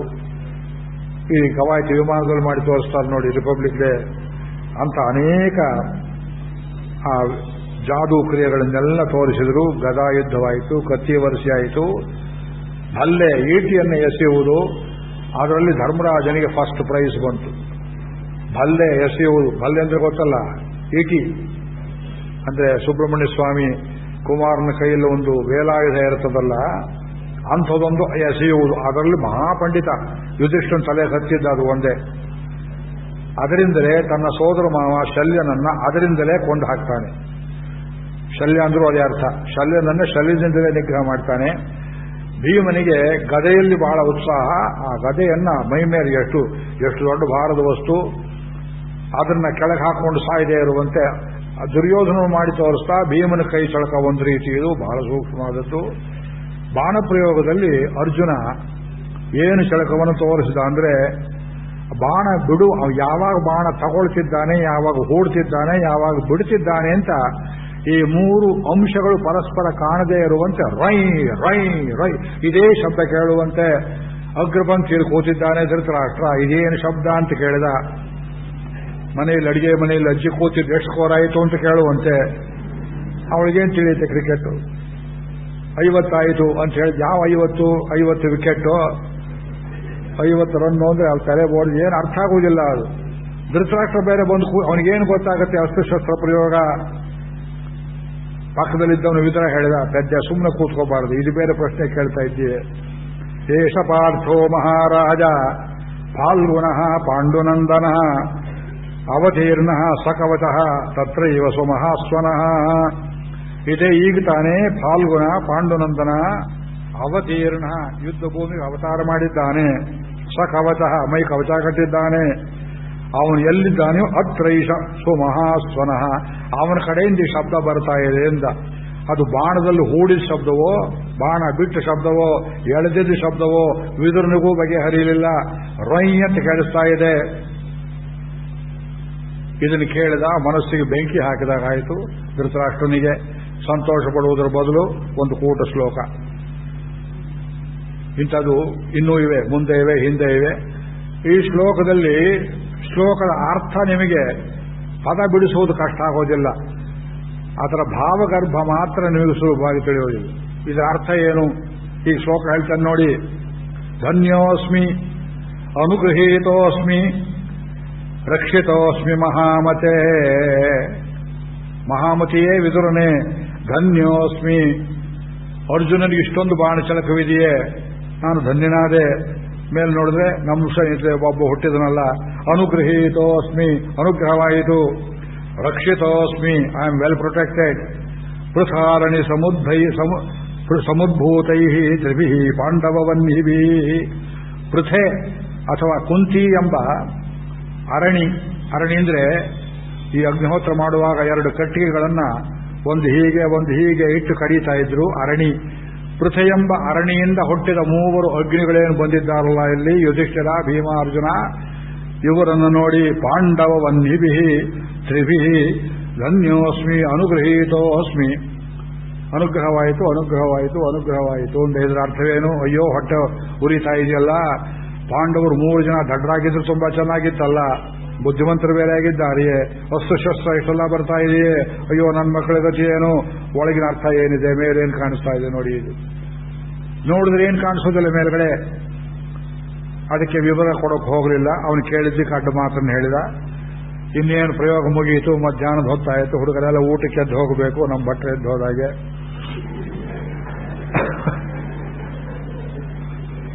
ಅಷ್ಟೊತ್ತಿನಲ್ಲಿ ಇನ್ನೊಂದು ವ್ಯಕ್ತಿಯ ಸಭಾಮಂಟಪಕ್ಕೆ ಬಂದಿತ್ತು. ಮುಗಿಯಲಿಲ್ಲ ಇವತ್ತು ಪ್ರಯೋಗ, ಇನ್ನೂ ಇದೆ ಅಂತ ಹೇಳ್ತು ಆ ವ್ಯಕ್ತಿ. ದ್ವಾರದಲ್ಲಿ ನಿಂತುಕೊಂಡು ಭೀಷ್ಮ ಕೇಳಿದ, ಯಾರದು ಅಂದ. ಆ ವ್ಯಕ್ತಿ ತನ್ನ ಆಕೃತಿಗೆ ಮೀರಿದ್ದ ಬಿಲ್ಲನ್ನು ಬತ್ತಳಿಕೆಯನ್ನು ಧರಿಸಿ ತಲೆಯಲ್ಲಿ ಕಿರೀಟ ಬೇರೆ ಹಾಕೊಂಡು ನೇರವಾಗಿ ರಂಗಭೂಮಿ ಒಳಕ್ಕೆ ಬರ್ತಾ ಇದೆ. ಭೀಷ್ಮ ನೋಡಿದ, ಯಾರಯ್ಯ ನೀನು? ಆಕೃತಿ ಬರ್ತಾಲೇ ಇದೆ. ಕೃಪಾಚಾರ್ಯ ಕೇಳಿದ, ದ್ರೋಣ ಕೇಳಿದ, ಯಾರಯ್ಯ ನೀನು? ಕ್ಷತ್ರಿಯ ಕುಮಾರರಿಗಾಗಿ ಏರ್ಪಡಿಸಲ್ಪಟ್ಟದ್ದು ಈ ರಂಗ, ನೀನು ಯಾರು ಅಂತ ಕೇಳಲಾಗಿ ನಾನು ಕರ್ಣ ಅಂತ ಹೇಳಿತು ಆ ಮಗು. ಕರ್ಣ ಅಂದ್ರೆ ಯಾರು ಅಂತ ಕೇಳಿದ್ರು. ಕರ್ಣ ಅಂದ್ರೆ ಯಾರು? ಪರಶುರಾಮರ ಶಿಷ್ಯ ಅಂದ. ಪರಶುರಾಮರ ಶಿಷ್ಯನೇ, ಅವ್ರಿಗೂ ನಿನಗೂ ಏನು ಸಂಬಂಧ? ಇಲ್ಲಿ ಯಾಕೆ ಬಂದೆ ಅಂತ ಕೇಳಲಾಗಿ ಅವನು ಸುಮ್ಮನಾದ. ಒಂದು ಹೊತ್ತು ಏನು ಹೇಳಲಿಲ್ಲ. ಆಗ ಕೃಪಾಚಾರ್ಯ ಹೇಳಿದ, ಇಲ್ಲಿ ನೋಡು, ಈ ಸಭೆಯಲ್ಲಿ ನಿನಗೆ ಆಹ್ವಾನ ಕಳಿಸಿಲ್ಲ, ನೀನಾಗಿ ಬಂದಿದ್ದೀಯೇ. ಆದರೆ ಈ ಜಾಗದಲ್ಲಿ ಕ್ಷತ್ರಿಯ ಕುಮಾರರಿಗೆ ಮಾತ್ರ ಜಾಗ ಉಂಟು. ದ್ರೋಣಾಚಾರ್ಯರ ಕೈಲಿ ಪಾಠ ಕಲ್ತಿರಲಿ ಬಿಡಲಿ, ಬೇರೆಯವರು ಹೇಳ್ಕೊಟ್ಟಿದ್ರು ಪರವಾಗಿಲ್ಲ, ಕ್ಷತ್ರಿಯ ಕುಮಾರರಿಗೆ ಮಾತ್ರ ಇಲ್ಲಿ ಜಾಗ ಉಂಟು. ತ್ವಮಪ್ಯೇವಂ ಮಹಾಬಾಹೋ ಮಾತರಂ ಪಿತರಂ ಕುಲಂ ಕಥಯಸ್ವ ನರೇಂದ್ರಾಣಂ ಏಷಾತ್ವಂ ಕುಲಭೂಷಣಂ. ನೀನು ಕ್ಷತ್ರಿಯ ಕುಮಾರನಾಗಿದ್ದರೆ ಒಳಗೆ ಬರ್ಬೋದು, ದಯವಿಟ್ಟು ನೀನು ಯಾವ ಕುಲದವನು ಗೋತ್ರದವನು, ನಿಮ್ಮ ತಂದೆ ಯಾರು ತಾಯಿಯರು ಹೇಳು. ತಲೆ ತಗ್ಗಿಸಿದ. ಅವನು ಹೇಳ್ತಾ ಇರೋ ಹೊತ್ತಿಗೆ ಅವನ ಹಿಂದೆ ಅವನ ಸಾಕು ತಂದೆ ಅಜಿರಥ ಬಂದ. ಲೇ ಕರ್ಣ, ಹೇಳಲಿಲ್ವೇನೋ ನಾನು ಕ್ಷತ್ರಿಯರ ಸವಾಸ ಬೇಡ ಅಂತ ಎಷ್ಟು ಬಡ್ಕೊಂಡೆ, ಇಲ್ಲಿ ಯಾಕೋ ಬಂದೆ, ಅವಮಾನ ಮಾಡಿಸ್ಕೊಳ್ತೀಯ ಅಂತ ಹೇಳುವಾಗ ಆ ಸಭೆಯಲ್ಲಿ ಸೇರಿದ್ದವರೆಲ್ಲ ಚಪ್ಪಾಳೆ ಹಾಕಿ, ಓ ಸೂತಪುತ್ರ, ಅಪಮಾನ ಮಾಡಿದ್ರು ಅವನಿಗೆ. ಜನ ಹಾಗೆ ಮಾಡಬಾರ್ದಾಗಿತ್ತು. ಜನರ ಬಾಯಿಗೆ ಆರೋಪ ಬೀಗ ಹಾಕ್ತಾ ಯೋಚನೆ ಮಾಡಿ, ಅಯ್ಯೋ ಹೀಗಾಯಿತೆ ಅಂತ ಹೇಳಲಾಗಿ ದುಶ್ಯಾಸನ ಕನಲಿದ, ದುರ್ಯೋಧನ ಕನಲಿದ. ಅವನಿಗೆ ಕೈ ಚಳಕ ಇದ್ದದ್ದನ್ನು ಎಲ್ಲೋ ಕೇಳಿದ್ರೋ ನೋಡಿದ್ರೋ ಏನು ಕಥೆಯೋ. ದುಶ್ಯಾಸನ ರೇಗಿಸ್ತಾನೆ ಕೃಪಾಚಾರ್ಯನನ್ನ, ಏ ಮುದುಕ ಬಾಯಿ ಮುಚ್ಚು, ಅವನು ಸೂತಪುತ್ರ ಆಗಿದ್ರೆ ಏನಾಗಿ ಹೋಯಿತು. ಶ್ಲೋಕ ಬಹಳ ಜೋರಾಗಿದೆ, ಓದೋಕ್ ವೇಳೆ ಇಲ್ಲ. ಅಗ್ನಿ ಎಂಬ ವಸ್ತು ಲೋಕವನ್ನೇ ಸುಡುತ್ತದೆ, ಆದರೆ ಅದು ನೀರಿನಲ್ಲಿ ಹುಟ್ಟುತ್ತದೆ. ಅಗ್ನೇರಾಪಹ ಅದ್ಯ ಪೃಥಿವಿ, ತಲೆಕೆಳಕ ಕ್ರಮದಲ್ಲಿ ಹೇಳ್ತೇವೆ ನಾವು. ಅಗ್ನಿ ಹುಟ್ಟುವುದು ನೀರಿನಲ್ಲಿ, ಅದರ ಮೃತ್ಯುವಿನಲ್ಲಿ ಹುಟ್ಟುತ್ತದೆ. ಹಾಗಂತ ಅಗ್ನಿ ಯಾರು ಪೂಜೆ ಮಾಡೋದಿಲ್ಲವೇ? ವಜ್ರಾಯುಧ ಇಂದ್ರನ ಕೈಯಲ್ಲಿದೆ, ಅದರ ಜಾತಿ ಯಾವುದು? ದದೀಚಿ ಮಹರ್ಷಿಯ ಬೆನ್ನು ಮೂಳೆ, ಮೂಳೆಯಿಂದಾದದ್ದು. ಷಣ್ಮುಖ ಎಲ್ಲಿಂದ ಹುಟ್ಟಿದ? ಅಗ್ನಿಯಿಂದ ಹುಟ್ಟಿದ. ಬ್ರಾಹ್ಮಣರು ಕ್ಷತ್ರಿಯರಿಂದ ಉಂಟಾದರು. ಹೇ ದ್ರೋಣ, ನೀನು ಕಲಶದಲ್ಲಿ ಹುಟ್ಟಿದೆ. ಕೃಪಾಚಾರ್ಯರೇ ಶರಸ್ತಂಭದಲ್ಲಿ ಹುಟ್ಟಿದರು. ನಿಮ್ಮ ಜನ್ಮಗಳನ್ನು ನೋಡಿಕೊಳ್ಳಿ. ಕರ್ಣನ ಜನ್ಮ ಕೇಳೋಕೆ ಬಂದ್ರೆ ಇವರು ಈ ಬ್ರಾಹ್ಮಣರು ಹೀಗೆ ಅಂತ ಬೈದುಬಿಟ್ಟ. ದುಶ್ಯಾಸನ ಝಾಡಿಸಿಬಿಟ್ಟ. ಈ ಪರಸ್ಪರ ಈ ಸಂಭಾಷಣೆ, ಈ ಚಕಮಕಿ ಇದೆಯಲ್ಲ, ಬ್ರಾಹ್ಮಣರನ್ನು ಬೈಯುವುದು ವಿರಾಟ ಪರ್ವತ ತನಕ, ಯುದ್ಧ ಭೂಮಿ ತನಕ ಹೋಗ್ತದೆ. ಮಹಾಭಾರತ ಇಷ್ಟು ರೋಚಕ ಯಾತಕ್ಕೆ ಅಂದ್ರೆ ಈ ಡೈಲಾಗ್ಸ್, ವೇದವ್ಯಾಸರು ಬರೆದಿರೋ dialogues, so gripping and graphic, they are not to be found in the Ramayana. ರಾಮಾಯಣದಲ್ಲಿ ರಾಮಭರತ ಸಂವಾದ ಒಂದು ಬಿಟ್ಟರೆ ಅಯೋಧ್ಯಾಕಾಂಡದಲ್ಲಿ ಇಷ್ಟು ಗ್ರಿಪಿಂಗ್ ಡೈಲಾಗ್ಸ್ ನಮಗಿಲ್ಲ. ಓದಿದ್ರು ತುಂಬಾ ರೋಚಕವಾಗುತ್ತೆ. ನನಗೆ ವೇಳೆ ಇಲ್ಲ, ನಾನೇನ್ ಮಾಡಲಿ, 15 ನಿಮಿಷದಲ್ಲಿ ಮುಗಿಸ್ಬೇಕು ಕಥೆಯನ್ನ. ಆಮೇಲೆ ಅವನು ನೋಡ್ತಾರೆ, ಮನುಷ್ಯರು ಕಟ್ಟದೇ ಇರುವಂತಹ ಸಹಜವಾದ ಕವಚ ಇದೆ ಅವನ ಎದೆಯಲ್ಲಿ. 2 ಸೂರ್ಯನಂತೆ ಕಿವಿಯಲ್ಲಿ ಹೊಳಿತಾ ಇವೆ ಕುಂಡಲಗಳು. ಅದನ್ನು ನೋಡಿದರು. ಆದರೆ ದ್ರೋಣಾಚಾರ್ಯ ಹೇಳಿದ, ಇಲ್ಲ, ಅವರು ಸೋತು ಪುತ್ರ, ಈ ರಂಗಭೂಮಿಯಲ್ಲಿ ಪ್ರವೇಶವಿಲ್ಲ ಅಂತ ಹೇಳಿ ಅವಮಾನ ಮಾಡಲಾಗಿ ಅಲ್ಲಿಂದ ಅಲ್ಲೇ ಒಂದು ಬೊಗಸೆ ತೀರ್ಥವನ್ನು ಕಲಶಿದಂತೆ ತೆಗೆದುಕೊಂಡು ಅವನ ಮುಡಿಯನ್ನ ತೆಗೆದು, ಅಷ್ಟು ಜನ ನೋಡ್ತಾ ಇರಲಾಗಿ ದುರ್ಯೋಧನ ಅವನ ತಲೆಯ ಮೇಲೆ ಆ ನೀರನ್ನು ಹೊಯ್ದು, ಕರ್ಣ, ಇಲ್ಲಿಂದ ಮುಂದಕ್ಕೆ ನೀನು ಅಂಗರಾಜ್ಯಕ್ಕೆ ಅಧಿಪತಿ ಎಂಬುದಾಗಿ ಅಲ್ಲಿ ಪಟ್ಟಾಭಿಷೇಕ ಮಾಡಿಯೇ ಬಿಟ್ಟಾಳು. ವೇದವಿಲ್ಲ, ಮಂತ್ರವಿಲ್ಲ, ಅಕ್ಷತೆ ಇಲ್ಲ, ಮೊಸರಿಲ್ಲ, ಹೂವಿಲ್ಲ, ಹಾರವಿಲ್ಲ, ವಂದನಾರ್ಪಣೆ ಇಲ್ಲ, ಪಟ್ಟಾಭಿಷೇಕ ಮಾಡಿಬಿಟ್ಟ ಅವರಿಗೆ ಅಂಗರಾಜ್ಯಕ್ಕೆ. ಅಂಗರಾಜ್ಯ ಅಂದ್ರೆ ಯಾವುದು? ಪಂಚಯ ರಾಜ್ಯ, ಮಳೆ ಆಗದೇ ಇದ್ದ ರಾಜ್ಯ. ವಿನೋಬ ಭಾವಿಯವರಿಗೆ ಭೂದಾನ ಮಾಡಿದ್ರಲ್ಲ ಎಷ್ಟೋ ಜನ. ಭೂಮಿಯಲ್ಲಿ ಇಲ್ಲದೇದು ಭೂಮಿ ರೇವ ಹೇಳ್ತೇವಲ್ಲ, ಭೂಮಿರೇವ ಬಹಿರ್ಭೂಮಿ. ಒಬ್ಬರಿಗೆ ಏನಯ್ಯ ಶಾಸನ ಇದೆಯೇ, ವೃತ್ತಿ ಇದೆಯೇ ಕೇಳಿದ್ರೆ, ವೃತ್ತಿರೇವ ನಿವೃತ್ತಿ ಸ್ಯಾತ್. ಹಳೆ ಕಾಲದಲ್ಲಿ ಜಮೀನು ಕೊಡ್ತಿದ್ರು ವೃತ್ತಿ ಅಂತ. ವೃತ್ತಿರೇವ ನಿವೃತ್ತಿ ಸ್ಯಾತ್. ಮಾನ್ಯ ಕೊಟ್ಟಿದ್ದಾರೆ, ಅದರ ಮಾನ್ಯಂ ಸಾಮಾನ್ಯವೇ ವಚ. ಭೂಮಿ ಇದೆಯೇ, ಭೂಮಿರೇವ ಬಹಿರ್ಭೂಮಿ. ಶಾಸನ ಕೊಟ್ಟಿದ್ದ, ಶಾಸನಂ ಯಮಶಾಸನಂ ಅಂತ ಹೇಳಿದ ಹಾಗೆ ನಮ್ಮ ತಂದೆಯವರಿಂತಹ ಚಾಟು ಉಪದ್ಯಗಳನ್ನು ಬೇಕಾದ ಶ್ಲೋಕ ಹೇಳ್ತಿದ್ರು. ಪಂಡಿತರ ಬಾಯಿಗೆ ಬೀಗ ಹಾಕದೇ ಇದ್ರೆ ಆ ಬೆಳ್ಳನ್ನು ಬೆಳಗು ಇಂಥ ಶ್ಲೋಕ ಕೇಳಬಹುದು. ಅಂಗರಾಜ್ಯವನ್ನು ಕೊಟ್ಟ, ದೊರೆ ಅಂತ ಮಾಡಿಬಿಟ್ಟ. ಮಾಡಿ ಈಗ ಅವನು ದೊರೆಯಾಗಿದ್ದಾನೆ ಕ್ಷತ್ರಿಯ. ಹೇ ಅರ್ಜುನ, ಹಿಗ್ಗಬೇಡ, ನೀ ವೀರನಾಗಿದ್ದರೆ ಅವನ ಜೊತೆಯಲ್ಲಿ ಸ್ಪರ್ಧೆ ಮಾಡು ಅಂತ ಹೇಳಿದ. ಸಭೆ ಸ್ತಬ್ಧವಾಯಿತು. ಇಲ್ಲಿ ಮತ್ತೆ ಕಾನ್ಸ್ಟಿಟ್ಯೂಷನ್ ಕ್ರೈಸಿಸ್. ದುರ್ಯೋಧನನಿಗೆ ಪಟ್ಟಾಭಿಷೇಕ ಆಗಿಲ್ಲ, ಎಲ್ಲ ಅವರ ಅಪ್ಪನಿಗೆ ಪಟ್ಟಾಭಿಷೇಕ ಆಗಿಲ್ಲ. ಅವನು ಕರ್ಣನಿಗೆ ಹೇಗೆ ಪಟ್ಟಾಭಿಷೇಕವನ್ನು ಮಾಡಿದ? ಮೊದಲು ಒಬ್ಬನನ್ನ ಪಾರ್ಲಿಮೆಂಟ್ ಮೆಂಬರ್ ಅಂತ ಘೋಷಣೆ ಮಾಡಿಬಿಡುವುದು, ಕ್ಯಾಬಿನೆಟ್ ತಗೊಂಡ್ಬಿಡುವುದು, ಆಮೇಲೆ ಎಲೆಕ್ಷನ್ಗೆ ನಿಲ್ಲಿಸುವುದು. ನೋಡಿದ್ರಲ್ಲ ಪದ್ಧತಿ. ಅದಕ್ಕೆ ಬೇಕಾದ್ದು ಸೇಫ್ ಕಾನ್ಸ್ಟಿಟ್ಯೂಷನ್ ಎಲ್ಲಿರ್ತದೆ? ಬಳ್ಳಾರಿಯಿಂದಲಾಗಬಹುದು, ರಾಯಬರೇಲಿಯಿಂದಲಾಗಬಹುದು. ಎಂಥ ಪೊಲೀಸ್ ಸಿಸ್ಟಮ್, ಕಾನ್ಸ್ಟಿಟ್ಯೂಷನ್ ಮರ್ಯಾದೆ ನೋಡಿ ಇದು. ಎಲೆಕ್ಟ್ ಆಗಿ ಬಂದವ್ರನ್ನ ಮಾಡೋದು ಬಿಟ್ಟು ಮೊದಲೇ ಎಲ್ಲ ಉತ್ತರಾರಾಧನೆ ಪರೀಕ್ಷೆ ಮಾಡಿಬಿಡೋದು. ಆಮೇಲೆ ಮೊದಲಿಂದ ಮಾಡಬೇಕಾದನ್ನು ಮಾಡೋದು, ಅಡಿಗೆ ಮಾಡಿ ಬಡಿಸಿ ಆಮೇಲೆ ಹರಿ ಓಮಂತ ಒಲೆ ಹೊಚ್ಚುವುದು ಕೆಲಸ ಮಾಡಿದ ಹಾಗೆ ದುರ್ಯೋಧನ ಮಾಡಿದ. ಅಲ್ಲಿ ಭೀಷ್ಮ ಮತ್ತೆ ಅಡಿವಿದ. ಅವನು ಕೇಳಬೇಕಾಗಿತ್ತು ಅಲ್ಲಿ, ಲೇ ನಿನಗೆ ಪಟ್ಟಾಭಿಷೇಕ ಆಗಿಲ್ಲ ಅಂಗ ಅಂತ ಅವನಿಗೆ ಆತಕ ರಾಜ್ಯವನ್ನು ಕೊಟ್ಟೆ, ಕರ್ಣನಿಗೆ ಕೊಡೋದಕ್ಕೆ ಯಾರು ನಿನಗೆ ತೀರ್ಮಾನ ಕೊಟ್ಟಿದ್ರು, ರಾಜ್ಯದ ಅಧಿಕಾರಿ ನಾನಲ್ಲವೇ ಅಂತ ಭೀಷ್ಮ ಒಂದು ಮಾತನ್ನ ಹೇಳಲಿಲ್ಲ. ಇಂಥದ್ದು ಲ್ಯಾಪ್ಸ್ ಎಷ್ಟಾಯಿತು ಭೀಷ್ಮಂದು. ನಿನ್ನೆ ಮೊನ್ನೆಯಿಂದ ಭೀಷ್ಮನ ಜನ್ಮ ಜಾರಾಡ್ತಾ ಕೂತಿದ್ದೇನೆ ನಾನು ವ್ಯಾಸಪೀಠದಿಂದ. ಯಾಕೆ ಮಹಾಭಾರತ ಓದಿದ್ದೇನೆ, ಇದ್ದ ಗ್ರಂಥವನ್ನು ಹೇಳ್ತೇನೆ. ಭೀಷ್ಮ ತಪ್ಪು ಮಾಡಿದ. ಆ ತಪ್ಪು ಮಾಡಿದ್ರಿಂದ ಕರ್ಣನ ಕೊಬ್ಬು ಹೆಚ್ಚಾಯಿತು. ತಾತನ ಎದುರಿಗೆ ಪಟ್ಟಾಭಿಷೇಕ ಮಾಡಿದ್ದೇನೆ, ಬೇಕಾದವರು ಕೊಡ್ತೇನೆ ನನ್ನ ರಾಜ್ಯವನ್ನ, ಯಾರು ಕೇಳ್ತಾರೆ ಎನ್ನುವ ಸೊಕ್ಕು ಉಂಟಾಯಿತು ದುರ್ಯೋಧನನಿಗೆ. ದುಷ್ಟರಿಗೆ ಪ್ರೋತ್ಸಾಹವನ್ನು ಪರೋಕ್ಷದಲ್ಲಿ ಹೀಗೆಲ್ಲ ಮಾಡಿಬಿಟ್ಟ ಭೀಷ್ಮ.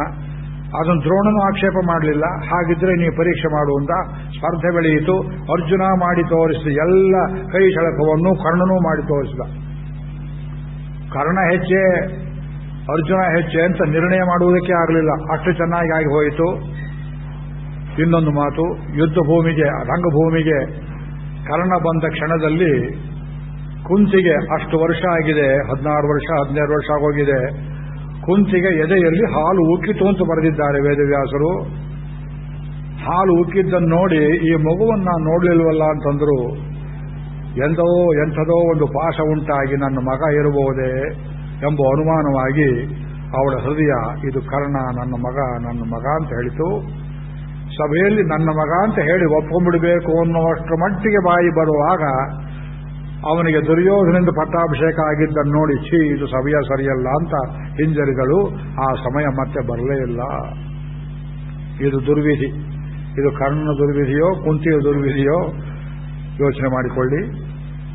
ಅದಾದ ನಂತರದ ಮುಂದಿನ ಕಥೆ ದ್ರೋಣಾಚಾರ್ಯ ಹೇಳಿದ, ಮಕ್ಕಳಿರ ನೀವ್ಯಾರು ಗುರುದಕ್ಷಿಣೆ ಕೊಡೋದಿದ್ರೆ ಇವತ್ತು ಗುರುದಕ್ಷಿಣೆ ಕಾಲ ಇದೆ ಅಂತ ಫೀಸ್ ಕೇಳಿಬಿಟ್ಟ.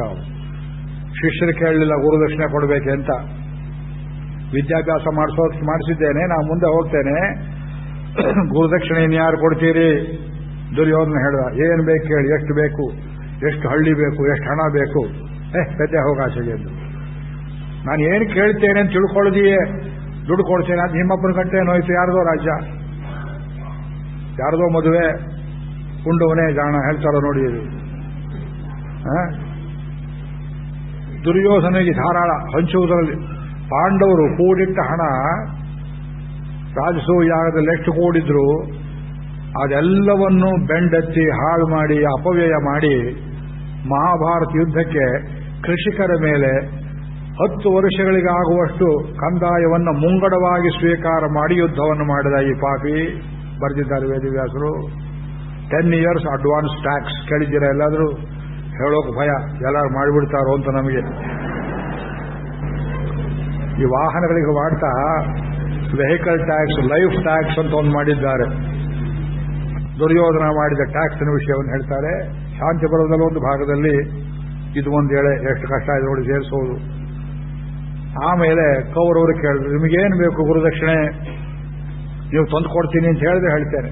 ಮೊಂಡ ದ್ರೋಣ ಮೊದಲೇ ಬಿಟ್ಟು ಕೊಡೋವನಲ್ಲ. ಹೇಗೆ ಕೇಳಿ ಸರ್, ಏನ್ ಬೇಕಾದ್ರೆ ಕೇಳಿ ಕೊಡ್ತೇವೆ ಅಂದ್ರು. ಏನಿಲ್ಲ, ದ್ರುಪದ ಮಹಾರಾಜನನ್ನ ಹೆಡಮುರಿಗೆ ಕಟ್ಟಿ ತಂದು ಎಳೆತಂದು ನಾನು ಮಂಚದ ಕಾಲಕ್ಕೆ ಕಟ್ಟಬೇಕು ಈ ಗುರುದಕ್ಷಿಣೆ. ಬ್ರಾಹ್ಮಣ ಕೇಳೋ ಗುರುದಕ್ಷಿಣೆ ನೋಡಿ, ಇದು ದುರ್ಬ್ರಾಹ್ಮಣ ಕೇಳೋ ವಿಷಯ. ನಿಮಗೇನು ಲಾಭವಾಯಿತು? ಅವನು ತಂದು ಮಂಚಕ್ಕೆ ಕಟ್ಟು ಸೇಡು ತೀರಿತು. ಅಲ್ಲ, ಸೇಡ್ ಅನ್ನುವುದು ಅತ್ಯಂತ ನಿಕೃಷ್ಟವಾದ ಭಾವನೆ. ಬ್ರಾಹ್ಮಣನ ಕೂಡುದು. ಬ್ರಾಹ್ಮಣಾನಾಂ ಕ್ಷಮಾಬಲಂ, ಕ್ಷಮೆ ಎಂಬ ದೊಡ್ಡ ಕೂಡ ಇರಬೇಕು ಬ್ರಾಹ್ಮಣನಿಗೆ. ಭೂಮಿಗೆ ಮಕ್ಕಳು ಎಷ್ಟು ತಪ್ಪನ್ನು ಮಾಡಿದ್ರು ಸಹನೆ ಮಾಡಿಕೊಳ್ಳುವ ಗುಣವಿರುವಂತೆ ಒಬ್ಬ ನಿಜವಾದ ಬ್ರಾಹ್ಮಣ ಅಂದ್ರೆ ವಸಿಷ್ಠರ ಹಾಗೆ ವಿಶ್ವಾಮಿತ್ರ ಮೇಲೆ ಕೊನೆಯ ತನಕ ಏನು ಹಗೆತನ ಸಾಧಿಸಲಿಲ್ಲ, ಅದು ನಿಜವಾದ ಬ್ರಾಹ್ಮಣ್ಯ. ಅದಿಲ್ಲ ಇವನಿಗೆ, ಸೇಡು. ಅಷ್ಟೇ ತಾನೇ ದ್ರುಪದನ ಹಿಡ್ಕೊಂಡ್ಬರೋ ತಾನೇ ಮಾಡ್ತೇವೆ ಅಂದ್ರು. ದ್ರುಪದನ ಊರಿಗೆ ಕಾಂಪಿಲ್ಲಕ್ಕೆ ಹೋದ್ರು. ಇಲ್ಲಿ ಯಾರು ದ್ರುಪದ ಮಹಾರಾಜರು ಅಂತ ಕೇಳಿದ್ರು. ಹಾಗೇನು ಕೇಳೋದು? ಇಲ್ಲೆಲ್ಲ ಪೋಸ್ಟ್ ಮಾಸ್ಟರ್ ಜನರಲ್ ಆಫೀಸ್ ಅಂತಿದ್ದೆಲ್ಲ ಎಲ್ಲಿ ಅಂತ ಕೇಳಿದ್ರೆ ಟೆರರಿಸ್ಟ್ ಆಗಿದ್ದೆ ಅಂತ ತೋರಿಸ್ತಾರೆ ನಮಗೆ. ಯಾಕ್ರೆ ಏನಾಗಬೇಕಾಗಿತ್ತು? ಎಲ್ಲಿ ಸ್ವಲ್ಪ ಹಿಡ್ಕೊಂಡು ಹೋಗ್ಬೇಕಾಗಿತ್ತು, ನಮ್ಮ ಗುರುಗಳು ಮಂಚಕ್ಕೆ ಕಟ್ಟಬೇಕಾಗಿತ್ತು. ಕೇಳಿದ್ರು, 4 ಕೊಟ್ಟರು, ಹಲ್ಲು ಮುರಿದ್ರು, ತಗೊಂಡೋಗಿ ದ್ರುಪದನಿಗೆ ಒಪ್ಪಿಸಿದ್ರು. ನಿಮ್ಮನ್ನು ಹಿಡ್ಕೊಂಡು ಹೋಗೋಕೆ ಬಂದಿದ್ದಾರೆ ಅಂತ ನೋಡಿ ಅಂದ್ರು. ಬುದ್ಧಿಗಡಿಗಳು, 18 ವರ್ಷದ ಹುಡುಗರು. ಸಾಲಾಗಿ ತಂಗು ಮುಂಜಿ 100 ಜನ ಕಟ್ಟಿ ಹಾಕಿದ್ದಾರೆ ಕಂಬಕ್ಕೆ. ಒಂದು ದಿವಸ ಆಯ್ತು, 2 ದಿವಸ ಊಟ ಇಲ್ಲ, ಆಹಾರವಿಲ್ಲ. ಎಲ್ಲಿ ಹೋದ್ರೂ ಗೊತ್ತಿಲ್ವಲ್ಲ ಮಕ್ಕಳು. ಏನಿಲ್ಲ, ಗುರುದಕ್ಷಿಣೆ ತಗೊಂಡ್ಬರ್ಬೇಕು ಅಂತ ಹೋಗಿದ್ದಾರೆ. ಬರ್ತಾರೆ, ದ್ರೋಣ ಆಯ್ ಕಟ್ಟಿಬಿಟ್ಟು ಕೊಡಲಿಲ್ಲ. ಆಮೇಲೆ ಪಾಂಡವರು ನೋಡಿದ ಅರ್ಜುನ, ಗುರುದಕ್ಷಿಣೆ ಕೊಡ್ತೀಯೇನೋ ಅಂದ್ರೆ, ಏನ್ ಬೇಕು ಗುರುಗಳೇ, ಆ ದ್ರೋಣನನ್ನ, ಆ ದ್ರುಪದನನ್ನು ಹಿಡ್ಕೊಂಡ್ಬರ್ಬೇಕು, ಮತ್ತೆ ನಿಮ್ಮ ಸೋದರನ್ನು ಏನೋ ಮಾಡಿದ್ದಾನೆ ಅಂತ ಕಾಣುತ್ತೆ, ಅವ್ರನ್ನು ಬಿಡಿಸ್ಕೊಂಡ್ಬರ್ಬೇಕು. ಮಾಡ್ತೇನೆ. ಭೀಮಾರ್ಜುನರು ರಥವೇರಿ ಹೋದರು. ರಥವೇರಿ ಹೋಗಿ ಉಪಾಯದಲ್ಲಿ ದ್ವಾರಪಾಲಕರನ್ನೆಲ್ಲ ಬಂಧಿಸಿ ನಿಶಸ್ತ್ರೀಕರಣ ಮಾಡಿ ದ್ರುಪದನ ಅರಮನೆಯ ಒಳಕ್ಕೆ ಹೊಕ್ಕು ಚತುರ್ವಿಧ ಉಪಾಯಗಳನ್ನು ಮಾಡಿ ಆ ದ್ರುಪದನನ್ನು ಹಿಡಿದು ತಲೆ ಕಾಲು ಈ ತುಂಟಾಕಳಿಗೆ ಮಾಡೋ ಹಾಗೆ ಹಗ್ಗ ಕಟ್ಟಿ ರಥದಲ್ಲಿ ಹಡಮುರಿಗೆ ಹಾಕೊಂಡು ಹೋದು ದ್ರೋಣಾಚಾರ್ಯ ಮಲಗಿರುವಾಗ ಬಾಗಲು ತಟ್ಟಿ, ಗುರುಗಳೇ ಪಶು ಕರ್ಕೊಂಡು ಬಂದಿದ್ದೇವೆ ಅಂತ ಹೇಳಿ ಅವನ ಮಂಚಕ್ಕೆ ಕಟ್ಟಿ ಹಾಕಿಬಿಟ್ರು. ಎದ್ದು ಕೂತ ದ್ರೋಣ ಅವನನ್ನು ನೋಡಿದ. ಓಹೋ, ಮಹಾರಾಜರು ಯಾವಾಗ ಬರೋಣವಾಯಿತು? ಈಗ ತಾನೇ ಬಂದು ನಿಮ್ಮ ದರ್ಶನಕ್ಕೆ. ಅರ್ಜುನ, ಇವ್ರನ್ನ ಯಾಕೋ ಮಂಚಕ್ಕೆ ಕಟ್ಟಿದ್ದೀಯೇ, ಬಿಟ್ಬಿಡು ಎಂಬುದಾಗಿ ಹೇಳಿ, ಅಯ್ಯ ದ್ರುಪದ ಮಹಾರಾಜ, ರಾಜ್ಯ ಭೋಗ ಕೋಶ ವಿದ್ಯೆ ಸಮವಾಗಿದ್ದವರು ಮಾತ್ರ ವ್ಯವಹಾರ ಅಂತ ಹೇಳಿದೆಯಲ್ಲ, ಇವತ್ತು ನಾನು ನೀವು ಸಮವಾಗಿದ್ದೇವೆ. ಹೇಗೆ ನಾನು ಶಿಷ್ಯರ ಕೈಯಲ್ಲಿ ಮಾಡಿಸಿದ್ದೇನೆ. ಅರ್ಧ ರಾಜ್ಯ ಕೊಡ್ತೀನಿ ಅಂತ ಒಂದು ಕಾಲದಲ್ಲಿ ಹೇಳಿದ್ದೆ, ಕೊಡದೇ ಇದ್ದರೆ ಬೇಡ, ಆದ್ರೆ ನಾನೀಗ ಸಮವಾಗಿದ್ದೇನೆ ಅಂತ ತೋರಿಸೋದು ಬೇಕಾಗಿತ್ತು. ಎಂಥ ಶಿಷ್ಯರನ್ನು ಪಡೆದೆ ಎಂದಾಗ ವಿಧಿ ಇಲ್ಲದೆ ದ್ರೋಣ ಅರ್ಧ ರಾಜ್ಯವನ್ನು ಬಿಟ್ಟುಕೊಟ್ಟ. ಪಾಂಚಾಲ ರಾಜ್ಯದ ಉತ್ತರ ಭಾಗ ಏನಿತ್ತು ಗಂಗೆಯಿಂದ ಮೇಲಕ್ಕೆ, ಅದನ್ನೆಲ್ಲ ದ್ರೋಣರಿಗೆ ಬಿಟ್ಟುಕೊಟ್ಟ. ಅದರಿಂದ ಕೆಳಗಿನ ಭಾಗವನ್ನು ತಾನಿಟ್ಟುಕೊಂಡ. ಆ ಮೇಲಿನ ಭಾಗಕ್ಕೆ ಅಹಿಚ್ಛತ್ರ ಎಂಬುದಾಗಿ ಹಳೆ ಹೆಸರು. ಈಗಿನ ಹೆಸರು ಅದಕ್ಕೆ ಗುರುಗ್ರಾಮ್. ಡೆಲ್ಲಿ ಹತ್ರ ಗುರುಗ್ರಾಮ್ ಇದೆ ನೋಡಿ. ದ್ರೋಣಾಚಾರ್ಯ ರಾಜಭಾರ ಮಾಡಿದ ಜಾಗ ಅದು. ಒಮ್ಮೆಯೂ ಆ ರಾಜಧಾನಿ ವಿಸಿಟ್ ಕೊಡಲಿಲ್ಲ ಅವರು. ಮಹಾಭಾರತ ಯುದ್ಧದಲ್ಲಿ ಸ್ವಂತ ರಾಜ್ಯಕ್ಕೆ ಒಮ್ಮೆಯೂ ಭೇಟಿ ಕಾನ್ಸ್ಟಿಟ್ಯೂಯನ್ಸಿಗೆ ಒಮ್ಮೆಯೂ ಭೇಟಿ ಕೊಡದೆ ಅದು 3 ಜನ ಎಂಪಿಗಳು ಯಾರು ಅಂದ್ರೆ ಒಬ್ಬ ಕಾರಣ ಅಂಗರಾಜ್ಯಕ್ಕೆ ಹೋಗಲಿಲ್ಲ. ಇನ್ನೊಬ್ಬ ಗಾಂಧಾರ ರಾಜ ಶಕುನಿ, ಇನ್ನೊಬ್ಬವ ಈ ದ್ರೋಣ. ಒಮ್ಮೆಯೂ ರಾಜ್ಯಕ್ಕೆ ಹೋಗಲಿ, ಇಲ್ಲೇ ಪಿಂಡ ತಿನ್ಕೊಂಡು ಬಿದ್ದಿದ್ದು ಹಸ್ತನಾವತಿಯಲ್ಲಿ. ಈ 3 ಸೇರಿ ಎಂಥ ಕಿತಾಪತಿ ಮಾಡಿದ್ರು ಮಹಾಭಾರತ ನೋಡಿದ್ದೀರಿ. ಅದಾದ ಮೇಲೆ ಇನ್ನೊಂದೆರಡು ವರ್ಷ ಕಳೆಯಿತು. ಜನಗಳೆಲ್ಲ ಯುಧಿಷ್ಠಿರನನ್ನು ಕೊಂಡಾಡ್ತಾ ಇದ್ದಾರೆ. ಭೀಷ್ಮನಿಗೆ ಕಿವಿಗೆ ಸಮಾಚಾರ ಉಂಟಾಯಿತು. ವಿದುರ ದಿನಂಪ್ರತಿ ಏನಾರು ನೆಪ ಮಾಡಿಕೊಂಡು ಭೀಷ್ಮನ ಹತ್ರ ಬರೋವನು. ಏನಪ್ಪಾ ಮಹಾಮಂತ್ರಿ, ಏನ್ ಸಮಾಚಾರ ಅಂದ್ರೆ, ಬುದ್ಧಿ ದಿವಸ ಆಗ್ತಾ ಇದೆ, ಯುವರಾಜ್ಯ ಪಟ್ಟಾಭಿಷೇಕ ಆಗಬೇಕಾಗಿತ್ತು. ಯಾರಿಗೋ ಭೀಮಸೇನಿಗೇನೋ ಅಥವಾ ದುರ್ಯೋಧನನಿಗೋ ಯಾರಿಗೋ ಅಂದ್ರೆ, ಯಾಕೆ ಬುದ್ಧಿ ಈಗೆಲ್ಲ ಹೇಳ್ತೀರಿ? ಪಾಂಡು ಮಹಾರಾಜರಾದ ಮೇಲೆ ರಾಜ್ಯ ಧರ್ಮರಾಜನ ತಾನೇ ಸೇರಬೇಕು. ಚಕ್ರವರ್ತಿ ಮಗ ಅವನೇ. ಇವನು ಕುರುಡನ ದೊರೆ, ಕುರುಡ ಜ್ಯೇಷ್ಠ ಇರಬಹುದು, ಕುರುಡನ ರಾಜ್ಯವಿಲ್ಲ, ಕುರುಡನ ಮಕ್ಕಳಿಗೆ ರಾಜ್ಯವಿಲ್ಲ. ಇದನ್ನು ಹೇಳಿ ಹೇಳಿ ಹೇಳಿ ಭೀಷ್ಮನ ಮನಸ್ಸನ್ನು ಅರ್ಧಂಬರ್ಧ ತಯಾರು ಮಾಡಿದ್ದ. ಭೀಷ್ಮನಿಗೆ ಸ್ವಂತ ಬುದ್ಧಿಯಿಂದ ಧರ್ಮರಾಜನಿಗೆ ರಾಜ್ಯ ಕೊಡಬೇಕೆನ್ನುವ ಸಂಕಲ್ಪವಿರಲಿಲ್ಲ. ಕೆಲವು ಜನ ಗವರ್ನರ್ಗಳಿಗೆ ರೋಗ ಬರ್ತದೆ, ಕೆಲವು ಸಲ ಸ್ಪೀಕರ್ಗಳಿಗೆ ಬರ್ತದೆ ರೋಗ. ಏನು ಮಾಡಿ, ಯಾರನ್ನು ಕರಿಬೇಕು, ಯಾರು ಪಾರ್ಟಿ ಮಾಡಬೇಕು, ಸರ್ಕಾರ ಮಾಡಬೇಕು, ಆ ಬುದ್ಧಿ ವೈಮುಖ್ಯ ಉಂಟಾದರೆ ದುರ್ಬುದ್ಧಿ ಇದ್ರೆ ಕೇಳೋದೇ ಬೇಡ. ಭೀಷ್ಮನಿಗೆ ಸ್ವಂತ ಬುದ್ಧಿ ಇಲ್ಲ. ಇವನು ಪಂಪ್ ಮಾಡಿ ಮಾಡಿ ಮಾಡಿ ಕೊನೆಯಲ್ಲಿ ಯುಧಿಷ್ಠಿರನಿಗೆ ಯೌವರಾಜ್ಯವೆಂಬ ಪಟ್ಟಾಭಿಷೇಕದ ನಾಟಕವನ್ನು ಮಾಡಿದ. ಇದು ಒಂದು ಮುಖ್ಯವಾದ ಘಟ್ಟ. ಯುಧಿಷ್ಠಿರ ಪಟ್ಟಾಭಿಷೇಕ ಇದು ಪೂರ್ಣ ಪಟ್ಟಾಭಿಷೇಕ ಅಲ್ಲ, ಯೌವರಾಜ್ಯ ಪಟ್ಟಾಭಿಷೇಕ. ಎಷ್ಟು ಭಾಗಕ್ಕೆ? ಸಮಸ್ತ ರಾಜ್ಯಕ್ಕೆ. ಜ್ಞಾಪಕ ಇಟ್ಕೊಳ್ಳಿ, ಲಾ ಪಾಯಿಂಟ್. ಸಮಸ್ತ ಕುರುವಂಶದ ರಾಜ್ಯಕ್ಕೆ ಯುಧಿಷ್ಠಿರನಿಗೆ ಯುವರಾಜನೆಂಬ ಪಟ್ಟ ಉಂಟಾಯಿತು. ಇವತ್ತಲ್ಲ ನಾಳೆ ಅವನೇ ಮುಂದಿನ ಚಕ್ರವರ್ತಿ ಅಂತ ಘೋಷಿಸಲಾಯಿತು. ಈಗ ಬರೀ ಪ್ರಿನ್ಸ್, ಮುಂದೆ ಅವನೇ ಎಂಪರರ್, ಚಕ್ರವರ್ತಿ ಆಗ್ತಾನೆ. ಅದಕ್ಕೂ ಮುಂದೆ ಮುಹೂರ್ತಗಳನ್ನು ನೀಡ್ತಾರೆ. ಯಾವಾಗ ಯುವರಾಜ ಪಟ್ಟಾಭಿಷೇಕವಾಯಿತು, ದುರ್ಯೋಧನನಿಗೆ ಹೊಟ್ಟೆ ಉರಿ ಹೆಚ್ಚಾಯಿತು. ಶಕುನಿ ಹೇಳ್ತಿದ್ದಾನೆ, ಏನೋ ಇದು, ನಿಮ್ಮ ತಂದೆ ಅನರ್ಥ ಮಾಡಿಬಿಟ್ಟ ಧೃತರಾಷ್ಟ್ರ. ಮಗು, ನಾ ಬದುಕಿರುವಾಗ ನೀ ಇದು ಸ್ಥಿತಿಯೇ. ಏನಪ್ಪ, ನನ್ನ ಕೈಲಿ ಒಂದು ಪಟ್ಟಾಭಿಷೇಕ ಮಾಡೋಕ್ಕಾಗಲಿಲ್ವಲ್ಲ, ಬೇಕಾದಷ್ಟು ಸಲುವುಗಳಿದೆ ಪಟ್ಟಾಭಿಷೇಕಕ್ಕೆ. ಇವನು ಪಟ್ಟಾಭಿಷೇಕ ಆಗಲಿಲ್ವಲ್ಲ, ಏನು ಮಾಡುವುದು?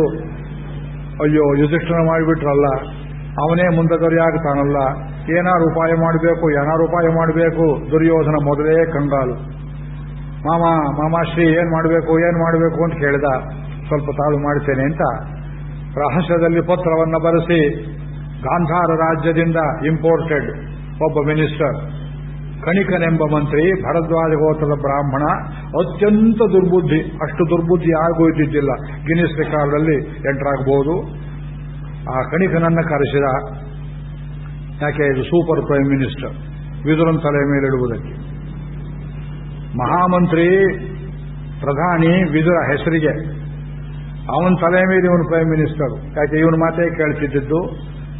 ಅವನಿಗೆ ಸಕಲ ರಾಜೋಪಚಾರಗಳನ್ನು ಮಾಡಿ ಧೃತರಾಷ್ಟ್ರನಿಗೆ ಅವನಿಗೆ ಪರಿಚಯವನ್ನು ಮಾಡ್ತಾ ದಿವಸ 1 ಗಂಟೆ ಕಾಲ 2 ಗಂಟೆ ಕಾಲ ಧೃತರಾಷ್ಟ್ರನ ಜೊತೆಯಲ್ಲಿರ್ತಾ ಕ್ರಮದಲ್ಲಿ ಅವನ ಬುದ್ಧಿಯನ್ನು ಕೆಡಿಸುವುದಕ್ಕೆ ಆರಂಭ ಮಾಡಿದ. ಕಣಿಕ ನೀತಿ ಆರಂಭವಾಗ್ತಾ ಇದೆ. ಇನ್ನೊಂದು 5 ನಿಮಿಷ ಹೇಳಿ ನಿಲ್ಲಿಸ್ಕೊಳ್ತೇನೆ. ಅತಿಕ್ರಮ ಮಾಡುವುದಿಲ್ಲ ವೇಳೆಯನ್ನ. ನಾ ಹೇಳಿದ ಮೇಲೆ ಗಡಿಯಾರ ನೋಡ್ತಿದ್ದೀರಿ, ಬಹಳ ಬುದ್ಧಿವಂತರು ನೀವೆಲ್ಲ. ಮಹಾಭಾರತ ಕಾಲದಲ್ಲಿ ಈ ರಾಜನೀತಿ, ಪೊಲಿಟಿಕಲ್ ಸೈನ್ಸ್, ಪಾಲಿಟಿ, ಇದು 3 ರೀತಿಯ ಶಾಸ್ತ್ರ ಪ್ರಸಿದ್ಧಿಯಲ್ಲಿತ್ತು.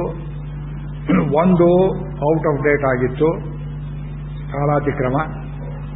ಇನ್ನೊಂದು ಅರ್ಧಂಬರ್ಧ ಚಾಲ್ತಿಯಲ್ಲಿತ್ತು. ಇನ್ನೊಂದು ಪ್ರಮುಖವಾಗಿ ಮುಂದಕ್ಕೆ ಬರುವ ಸೂಚನೆಯಲ್ಲಿತ್ತು. ಇದು ನೀವು ತಿಳ್ಕೊಳ್ಳದೆ ಇದ್ರೆ ಮಹಾಭಾರತ ನಿಮಗೆ ಅರ್ಥ ಆಗೋದಿಲ್ಲ. ಅಷ್ಟೇ ಅಲ್ಲ, ಇವತ್ತಿನ ಜಗತ್ತು ನಿಮಗೆ ಅರ್ಥ ಆಗೋದಿಲ್ಲ. ನೀತಿಶಾಸ್ತ್ರಗಳಲ್ಲಿ ಸುಮಾರು 20-25 ನೀತಿಶಾಸ್ತ್ರಗಳನ್ನು ಕೌಟಿಲ್ಯ ತನ್ನ ಅರ್ಥಶಾಸ್ತ್ರದಲ್ಲಿ ಹೆಸರಿಸ್ತಾನೆ. There is a great tradition of Hindu political science. ನಾವೆಲ್ಲ ಮರೆತು ಬಿಟ್ಟಿದ್ದೇವೆ. ಈಗ ಸಿಕ್ಕೋದು ಒಂದು 25 ಸಿಕ್ಕುತ್ತೆ ನಮಗೆ ಪೊಲಿಟಿಕಲ್ ಸೈನ್ಸ್. ಅಂದರೆ ರಾಜ ಯಾವ ನೀತಿ ಅನುಸರಿಸಬೇಕು.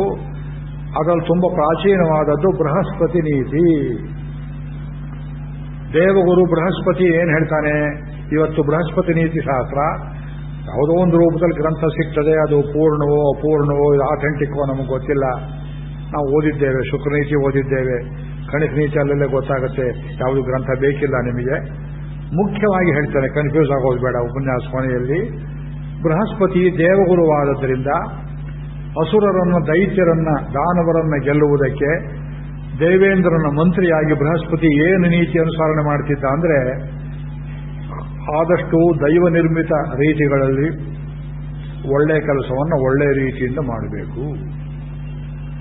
ದುರ್ಬುದ್ಧಿ ಇಲ್ಲ. ಯಾಕೆ? ಅವನ ದೇವಗುರು. ಈ ಬೃಹಸ್ಪತಿ ಅಂದ್ರೆ ಯಾರು? ಬ್ರಹ್ಮಣಸ್ಪತಿ ಅಂದ್ರೆ ಯಾರು? ವೇದಗಳಲ್ಲಿ ಅವನಿಗೆ ಹೇಳುವ ಮಂತ್ರದಲ್ಲಿ ಒಂದನ್ನ ಇವತ್ತು ನಾವು ಶಿವಪುತ್ರನಾದ ಗಣಪತಿಗೆ ಹೇಳ್ತೇವೆ. ಗಣಾನಾಂತ ಗಣಪತಿ ಗುಂಭವಾಮಹೇ. ಗೃತ್ಸ ಮೊದಲೆಂಬ ಮಹರ್ಷಿಗಳು ಇದು ಕವಿಂ ಕಬೀನಾಂ ಉಪಮಶ್ರವಸ್ತಮಂ ಜ್ಯೇಷ್ಠರಾಜಂ ಬ್ರಹ್ಮನ್ ಹೇಳ್ತಾರಲ್ಲ ಗಣಪತಿಯ ಮಂತ್ರ. ಗಣಪತಿ ಅಂದ್ರೆ ದೇವಗಣಗಳಿಗೆ ಒಡೆಯ, ಬುದ್ಧಿಯಲ್ಲಿ ತುಂಬ ಬುದ್ಧಿವಂತ ಗಣಪತಿಯೇ ಬೃಹಸ್ಪತಿ. ಅಷ್ಟಿಟ್ಕೊಳ್ಳಿ. ಗಣಪತಿಗೆ ಪ್ರತ್ಯೇಕವಾದ ಮಂತ್ರ ಇಲ್ಲ. ಬೃಹಸ್ಪತಿ ಸೂಕ್ತಗಳೆಲ್ಲ ಅದಕ್ಕೆ ಅನುಗುಣವಾಗಿವೆ. ಇದು ರಿಸರ್ಚ್ ಮಾಡಿ ಇನ್ನು ಪುಸ್ತಕ ಬರೀಬೇಕಾದ ವಿಷಯ. ಆ ಬೃಹಸ್ಪತಿ ನೀತಿಯಲ್ಲಿ ನೇರವಾಗಿ ನಡೆದುಕೊಳ್ಳಬೇಕು. ಶತ್ರುಗಳಲ್ಲಿಯೂ ನೇರವಾಗಿ ನಡೆದುಕೊಳ್ಳಬೇಕು. ಕಪಟವನ್ನು ಆಚರಣೆ ಮಾಡಬಾರದು. ಬೇರೆ ದಾರಿ ಇಲ್ಲದಿದ್ದರೆ ಸ್ವಲ್ಪ ಅಲ್ಲಿ ಇಲ್ಲಿ ಯುಕ್ತಿಗಳನ್ನು ಮಾಡಬಹುದು. ಆದರೆ ಅಧರ್ಮ ಮಾರ್ಗ ಸಲ್ಲದು. ಸನ್ಮಾರ್ಗದಿಂದಲೇ ಅಸುರರನ್ನ ಗೆಲ್ಲಬೇಕು. ಇದು ಬೃಹಸ್ಪತಿ ನೀತಿ. ಇದು ಯಾತಕ ಪ್ರಸ್ತುತ ಮಹಾಭಾರತ ಕಾಲದಲ್ಲಿ ಬರೀ ಕುತಂತ್ರವನ್ನೇ ಮಾಡುವವರಿಗೆ ನೀವು ಒಳ್ಳೆ ರೀತಿಯಿಂದಲೇ ದಾರಿಗೆ ಬರಬೇಕು ಅಂದ್ರೆ ಮಹಾತ್ಮ ಗಾಂಧಿಯವರು ಗುಂಡು ಹಾಕಿಕೊಂಡಾಗ ಆಗುವುದಿಲ್ಲ. ಮೌಂಟ್ ಬೇಟನ್ನು ಈ ದೇಶವನ್ನು ಒಡೆಯುವುದಕ್ಕೆ ಲೇಡಿ ಮೌಂಟ್ ಬೇಟನ್ನನ್ನೇ ದೊಡ್ಡ ಶಸ್ತ್ರವನ್ನಾಗಿ ಪ್ರಯೋಗ ಮಾಡಿದ. ಹೆಂಡತಿಯನ್ನೇ ವಜ್ರಾಯುಧ ಮಾಡಿಬಿಟ್ಟ ಅವನು. ನಿಜಲಿಂಗಪ್ಪನವರು ಬರೆದಿದ್ದಾರೆ, ಇನ್ನೂ ಅನೇಕರು ಬರೆದಿದ್ದಾರೆ. ಎಲ್ಲ ಒಳ್ಳೆ ಗ್ರಂಥಗಳನ್ನು ಓದಿದ್ದೇನೆ. ಈ ದೇಶ ವಿಭಜನೆ ಆದದ್ದು ಗಾಂಧಿಯಿಂದಲ್ಲ, ನೆಹರುವಿನಿಂದ. ರಾತ್ರಿ ತನಕ ಈ ದೇಶ ವಿಭಜನೆ ಆಗೋದಿಲ್ಲ ಅಂತ ಹೇಳಿದ್ದೆ. ಬೆಳಗ್ಗೆದ್ದು ಕೂಡಲೇ ರ್ಯಾಡಿಕ್ಲಿಫ್ ಕಮಿಟಿ ದೇಶ ವಿಭಜನೆಗೆ ಒಪ್ಪಿಗೆ ಸೈನ್ ಹಾಕೊಟ್ಟ. Without consulting Gandhi. ನೆಹರು ಮಾಡಿದ ಕೆಲಸ ಯಾಕಾಯಿತು? ಅವನು ಒಡೆದ, ಕುತಂತ್ರವನ್ನು ಮಾಡಿದ. ಬ್ರಿಟಿಷ್ ದೇಶಕ್ಕೆ ಒಳ್ಳೆಯದಾಗಲಿ, ಭಾರತ ಅನ್ಯಾಯವಾಗಲಿ ಅಂತ ಬೆಂಕಿ ಹಚ್ಚಿ 2 ಚೂರು ಮಾಡಿದ್ದನ್ನು 3 ಚೂರಾಗಿ ದೂರದಲ್ಲಿದ್ದವರು, ಒಂದೇ ಧರ್ಮದವರು, ಮತದವರು ಕೂಡಿ ಬಾಳಬಹುದು ಜಿನ್ನಾ ಸೂತ್ರಕ್ಕೆ ಬೆಂಕಿ ಹಚ್ಚಿಬಿಟ್ರು. ಒಂದೇ ಮುಸಲ್ಮಾನರು, ಬಾಂಗ್ಲಾದೇಶದವರು, ಪಶ್ಚಿಮ ಪಾಕಿಸ್ತಾನದವರು ಬೇರೆಯಾದರು. Religion cannot unite man. What can unite is only dharma. ಇದು ನಾವು ಹೇಳಿದ್ದು. 2 ನೇಷನ್ ಥಿಯರಿ ಅಲ್ಲ. ಇದು ಪಾಲಿಟಿಕ್ಸ್ ಅಲ್ಲಿ ತನಕ ಹೋಗ್ತದೆ ನೋಡಿ. ಮಹಾಭಾರತ ಓದುವಾಗ ಪಾಲಿಟಿಕ್ಸ್ ಎಲ್ಲ ಕರೆದು ಕೊಡಿಸಬೇಕಾಗುತ್ತೆ ನಿಮಗೆ. ಬೃಹಸ್ಪತಿ ನೀತಿ ದೇವತೆಗಳ ಕಾಲದಲ್ಲೇ ನಡೆಯಲಿಲ್ಲ. ಬಲಿಚಕ್ರವರ್ತಿಯನ್ನ ಮೋಸದಿಂದಲೇ ಭಗವಂತ ವಂಚಿಸಬೇಕಾಯಿತು. 3 ಹೆಜ್ಜೆ ಮೂವಡಿ ಯಾನ್ ಅಳಪ್ಪ, ನಾನು ಅಳತೆ ಮಾಡೋ ಹಾಗೆ ನನ್ನ ಪಾದದಿಂದಲೇ 3 ಹೆಜ್ಜೆ ಭೂಮಿ ಅಂತ ಕೇಳಿ ವಾಮನ ವಂಚನೆಯಿಂದಲೇ ಬಲಿಚಕ್ರವರ್ತಿ ತುಳಿಬೇಕಾಯಿತು. ಇದು ಶುಕ್ರನೀತಿ. ಶುಕ್ರನೀತಿ ಹೇಳ್ತದೆ, ನಿಮ್ಮ ಶತ್ರುಗಳು ವಕ್ರಮಾರ್ಗವನ್ನು ಅನುಸರಿಸಿದರೆ ನೀವು ಅದೇ ವಕ್ರಮಾರ್ಗವನ್ನು ಅನುಸರಿಸಿ ಅವರನ್ನು ಬೊಗ್ಗು ಬಡಿದು ಧರ್ಮದ ಗುರಿಯನ್ನು ಬಿಡದೆ ನಿಮಗೆ ಬೇಕಾದ್ದನ್ನು ವಶಪಡಿಸಿಕೊಳ್ಳಿ. ಅಂದ್ರೆ ಶುಕ್ರನೀತಿಗೆ ಬೃಹಸ್ಪತಿ ನೀತಿಗೆ ಒಂದು ವ್ಯತ್ಯಾಸ. ಬೃಹಸ್ಪತಿ ಹೇಳಿದ ಒಳ್ಳೆ ಕೆಲಸ ಮಾಡು, ಒಳ್ಳೆ ರೀತಿಯಿಂದ ಮಾಡು, means and ends must be equally good. Shukra ಹೇಳಿದ means and ends must be generally good, but if the enemies pursue crooked means, you can also pursue the same, provided the ends are good. ಇದು 3ನೇ alternative ಬಂತು. ಕಣಿಕ ಹೇಳಿದ ಯಾವುದೇ ಗುರಿಯನ್ನ ಯಾವುದೇ ನೀತಿಯಿಂದ ಸಾಧಿಸಬಹುದು. ಇವತ್ತು ಮುಸಲ್ಮಾನರು, ಅರಬಿಯವರು, ಚೈನಾದವರು, ಪಶ್ಚಿಮದವರು, ಇಂಗ್ಲಿಷ್ನವರು, ಅಮೆರಿಕನ್ರು ಎಲ್ಲರೂ ಇವತ್ತು ಅನುಸರಣೆ ಮಾಡ್ತಿರೋ ನೀತಿ ಇದು ಕಣಿಕ ನೀತಿ. Any means for any ends. ಅದು ನಮ್ಮ ಕರ್ನಾಟಕ ತನಕ ಇದೆ. ಇವತ್ತು ತನಕ ಹೇಳ್ತಾರೆ ಈ ಸರ್ಕಾರ ಇರ್ತದೆ ಸ್ವಾಮಿ. ಎಲ್ಲಿ ತನಕ ಇರ್ತದೆ? ನಮ್ಮ ಮನಸ್ಸು ಮಾಡೋ ತನಕ. ಕಾಮನ್ ಪ್ರೋಗ್ರಾಮ್ಗೆ ಅವ್ರಿಗೆ ಅಂಟುಕೊಂಡು ತನಕ. ಅಂಟುಕೊಳ್ಳೋದಂದ್ರೆ ಯಾವಾಗ? ಅಂಟುಕೊಂಡಿಲ್ಲ ಅಂತ ನಾವು ಹೇಳೋ ತನಕ. ಆಮೇಲೆ ಗಮನಿಸ್ಬಿಡುವುದು. ಇದಕ್ಕೊಂದು ನೀತಿ ಇಲ್ಲ, ನಿಯಮ ಇಲ್ಲ, ನಮ್ಗೆ ಯಾವ ಸ್ವಾರ್ಥ ತೋರುತ್ತೆ ಅದನ್ನೇ ಮಾಡುವುದು ಕಣಿಕ ನೀತಿ. ಅದನ್ನು ಹೇಳೋನು ಕರೆಸಿದ್ರು. ಯಾಕೆ? ಬೃಹಸ್ಪತಿ ನೀತಿ ತಿಳಿದಿದ್ದಂತಹ ಭೀಷ್ಮ ಮೂಲೆ ಗುಂಪಾಗಿದ್ದ ಮಹಾಭಾರತ ಕಾಲದಲ್ಲಿ. ಬೃಹಸ್ಪತಿ ನೀತಿ ತಿಳಿದಿದ್ದ ವಿದುರನನ್ನ ಇವರೆಲ್ಲ ಸೇರಿ ಮೂಲೆ ಗುಂಪು ಮಾಡಿದರು. 3ನೇವನು ಬೃಹಸ್ಪತಿ ನೀತಿ ತಿಳಿದವನು ಉದ್ಧವ ರಾಜಕೀಯಕ್ಕೆ ಬರಲೇ ಇಲ್ಲ. ವೇದಾಂತ ಹಿಡ್ಕೊಂಡು ಉದ್ಧವಿಗೀತೆಯಲ್ಲಿ ಕೂತು ಬಿಟ್ಟ. ಹೀಗಾಗಿ ಶುಕ್ರ ನೀತಿ ಅರ್ಧಂಬರ್ಧ ಪ್ರಚಾರದಲ್ಲಿತ್ತು. ಅದಕ್ಕಾಗಿ ಕೃಷ್ಣ ಪಾಂಡವರನ್ನ ಮೇಲಕ್ಕೆತ್ತಿ ಕೌರವರೇನೇನು ಕುತಂತ್ರವನ್ನ ಮಾಡಿದರು ಅದೇ ತಂತ್ರವನ್ನು ಅವರು ಪ್ರತಿಯಾಗಿ ಪ್ರಯೋಗ ಮಾಡಿಯೇ ಧರ್ಮವನ್ನು ಸ್ಥಾಪನೆ ಮಾಡಬೇಕು. ಅವನು ಶುಕ್ರ ನೀತಿಯನ್ನು ಹೇಳಿದ. ರಾಮಾವತಾರದಲ್ಲಿ ಬೃಹಸ್ಪತಿ ನೀತಿ, ಕೃಷ್ಣಾವತಾರದಲ್ಲಿ ಶುಕ್ರ ನೀತಿ. ಅದಕ್ಕೋಸ್ಕರ ನಿಮಗೆ ರಾಮಾವತಾರದ್ದು ಕೆಲವು ಕಡೆ ಆಕ್ಷೇಪ ಬಂದರೂ ಅಲ್ಲಿ ಸ್ವಲ್ಪ ಶುಕ್ರ ನೀತಿಯನ್ನು ಅನುಸರಣೆ ಮಾಡಿದ. ವಾಲಿ ಸಂಹಾರದಲ್ಲಿ, ರಾವಣ ಸಂಹಾರ ಕಾಲದಲ್ಲಿ, ಶೂರ್ಪಣಖ ವಿರೂಪಕರಣ ಕಾಲದಲ್ಲಿ ಏವನ್ ರಾಮಚಂದ್ರ ಅಬ್ಸರ್ವ್ ಶುಕ್ರ ನೀತಿ. ಜ್ಞಾಪಕ ಇಟ್ಕೊಳ್ಳಿ.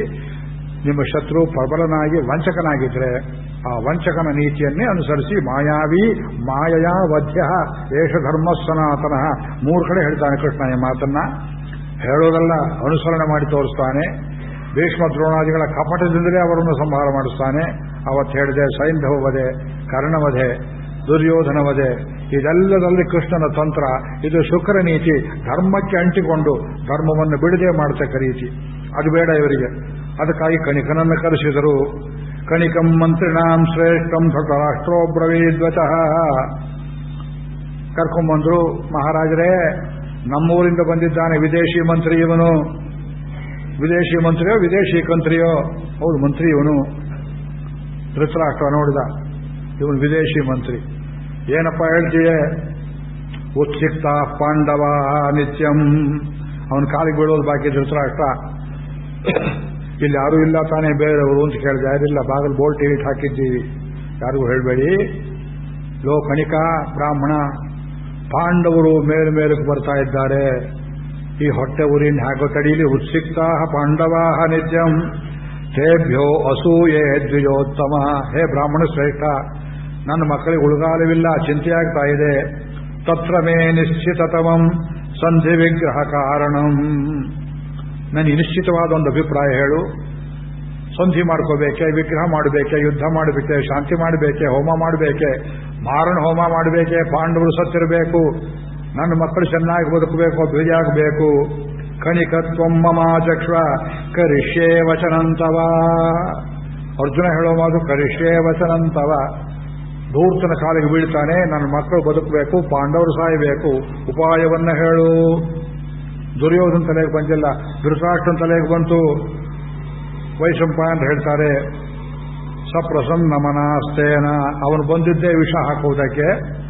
ಮನಸಂತೋಷವಾಯಿತು. ಪರಿಪೃಷ್ಟೋ ದ್ವಿಜೋತ್ತಮ ಉವಾಚ ವಚನಂ ಶ್ರೀತೀಕ್ಷ್ಣಂ ರಾಜಶಾಸ್ತ್ರಾರ್ಥ ದರ್ಶನಂ.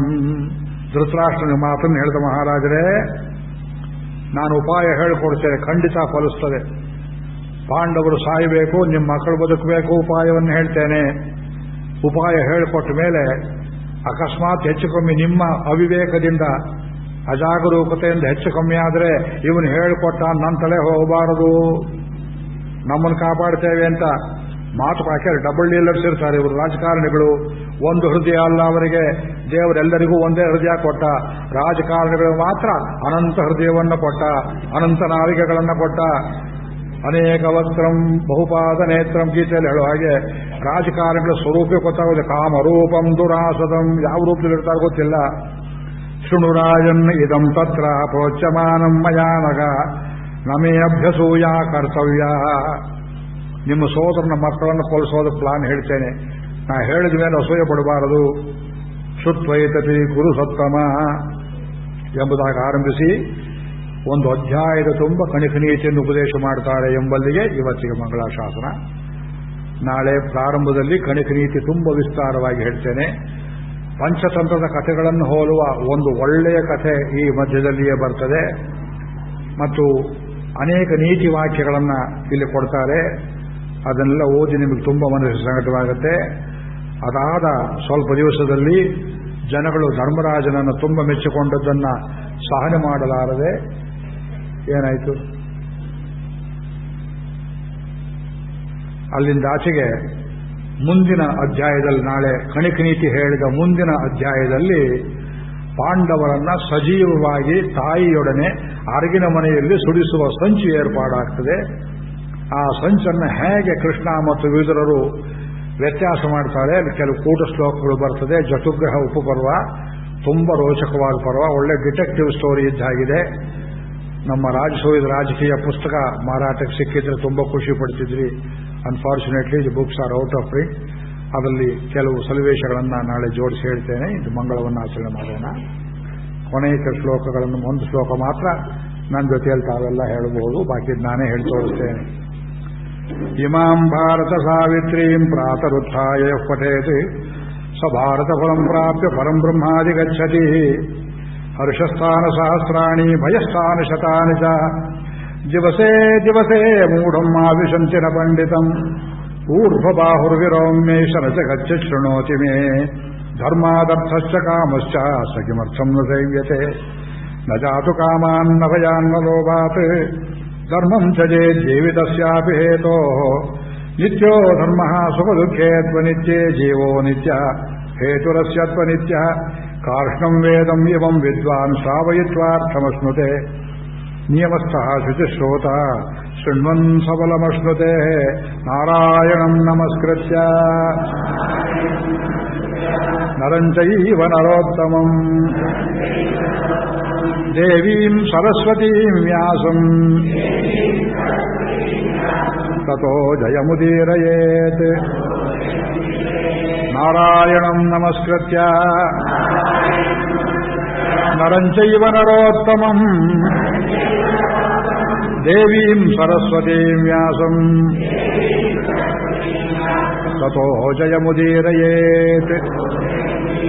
ಸ್ವಸ್ತಿ ಪ್ರಜಾಭ್ಯ ಪರಿಪಾಲಯಂತಾಂ ನ್ಯಾಯೇನ ಮಾರ್ಗೇಣ ಮಹಿಂ ಮಹಿಷಾಃ ಗೋಬ್ರಾಹ್ಮಣೇಭ್ಯ ಶುಭಮಸ್ತು ನಿತ್ಯಂ ಲೋಕಾಃ ಸಮಸ್ತಾಃ ಸುಖಿನೋ ಭವಂತು. ಮಂಗಳಂ ಮಂಗಳಂ ಮಂಗಳಂ ನಿತ್ಯಶ್ರೀ ನಿತ್ಯಮಂಗಳಂ.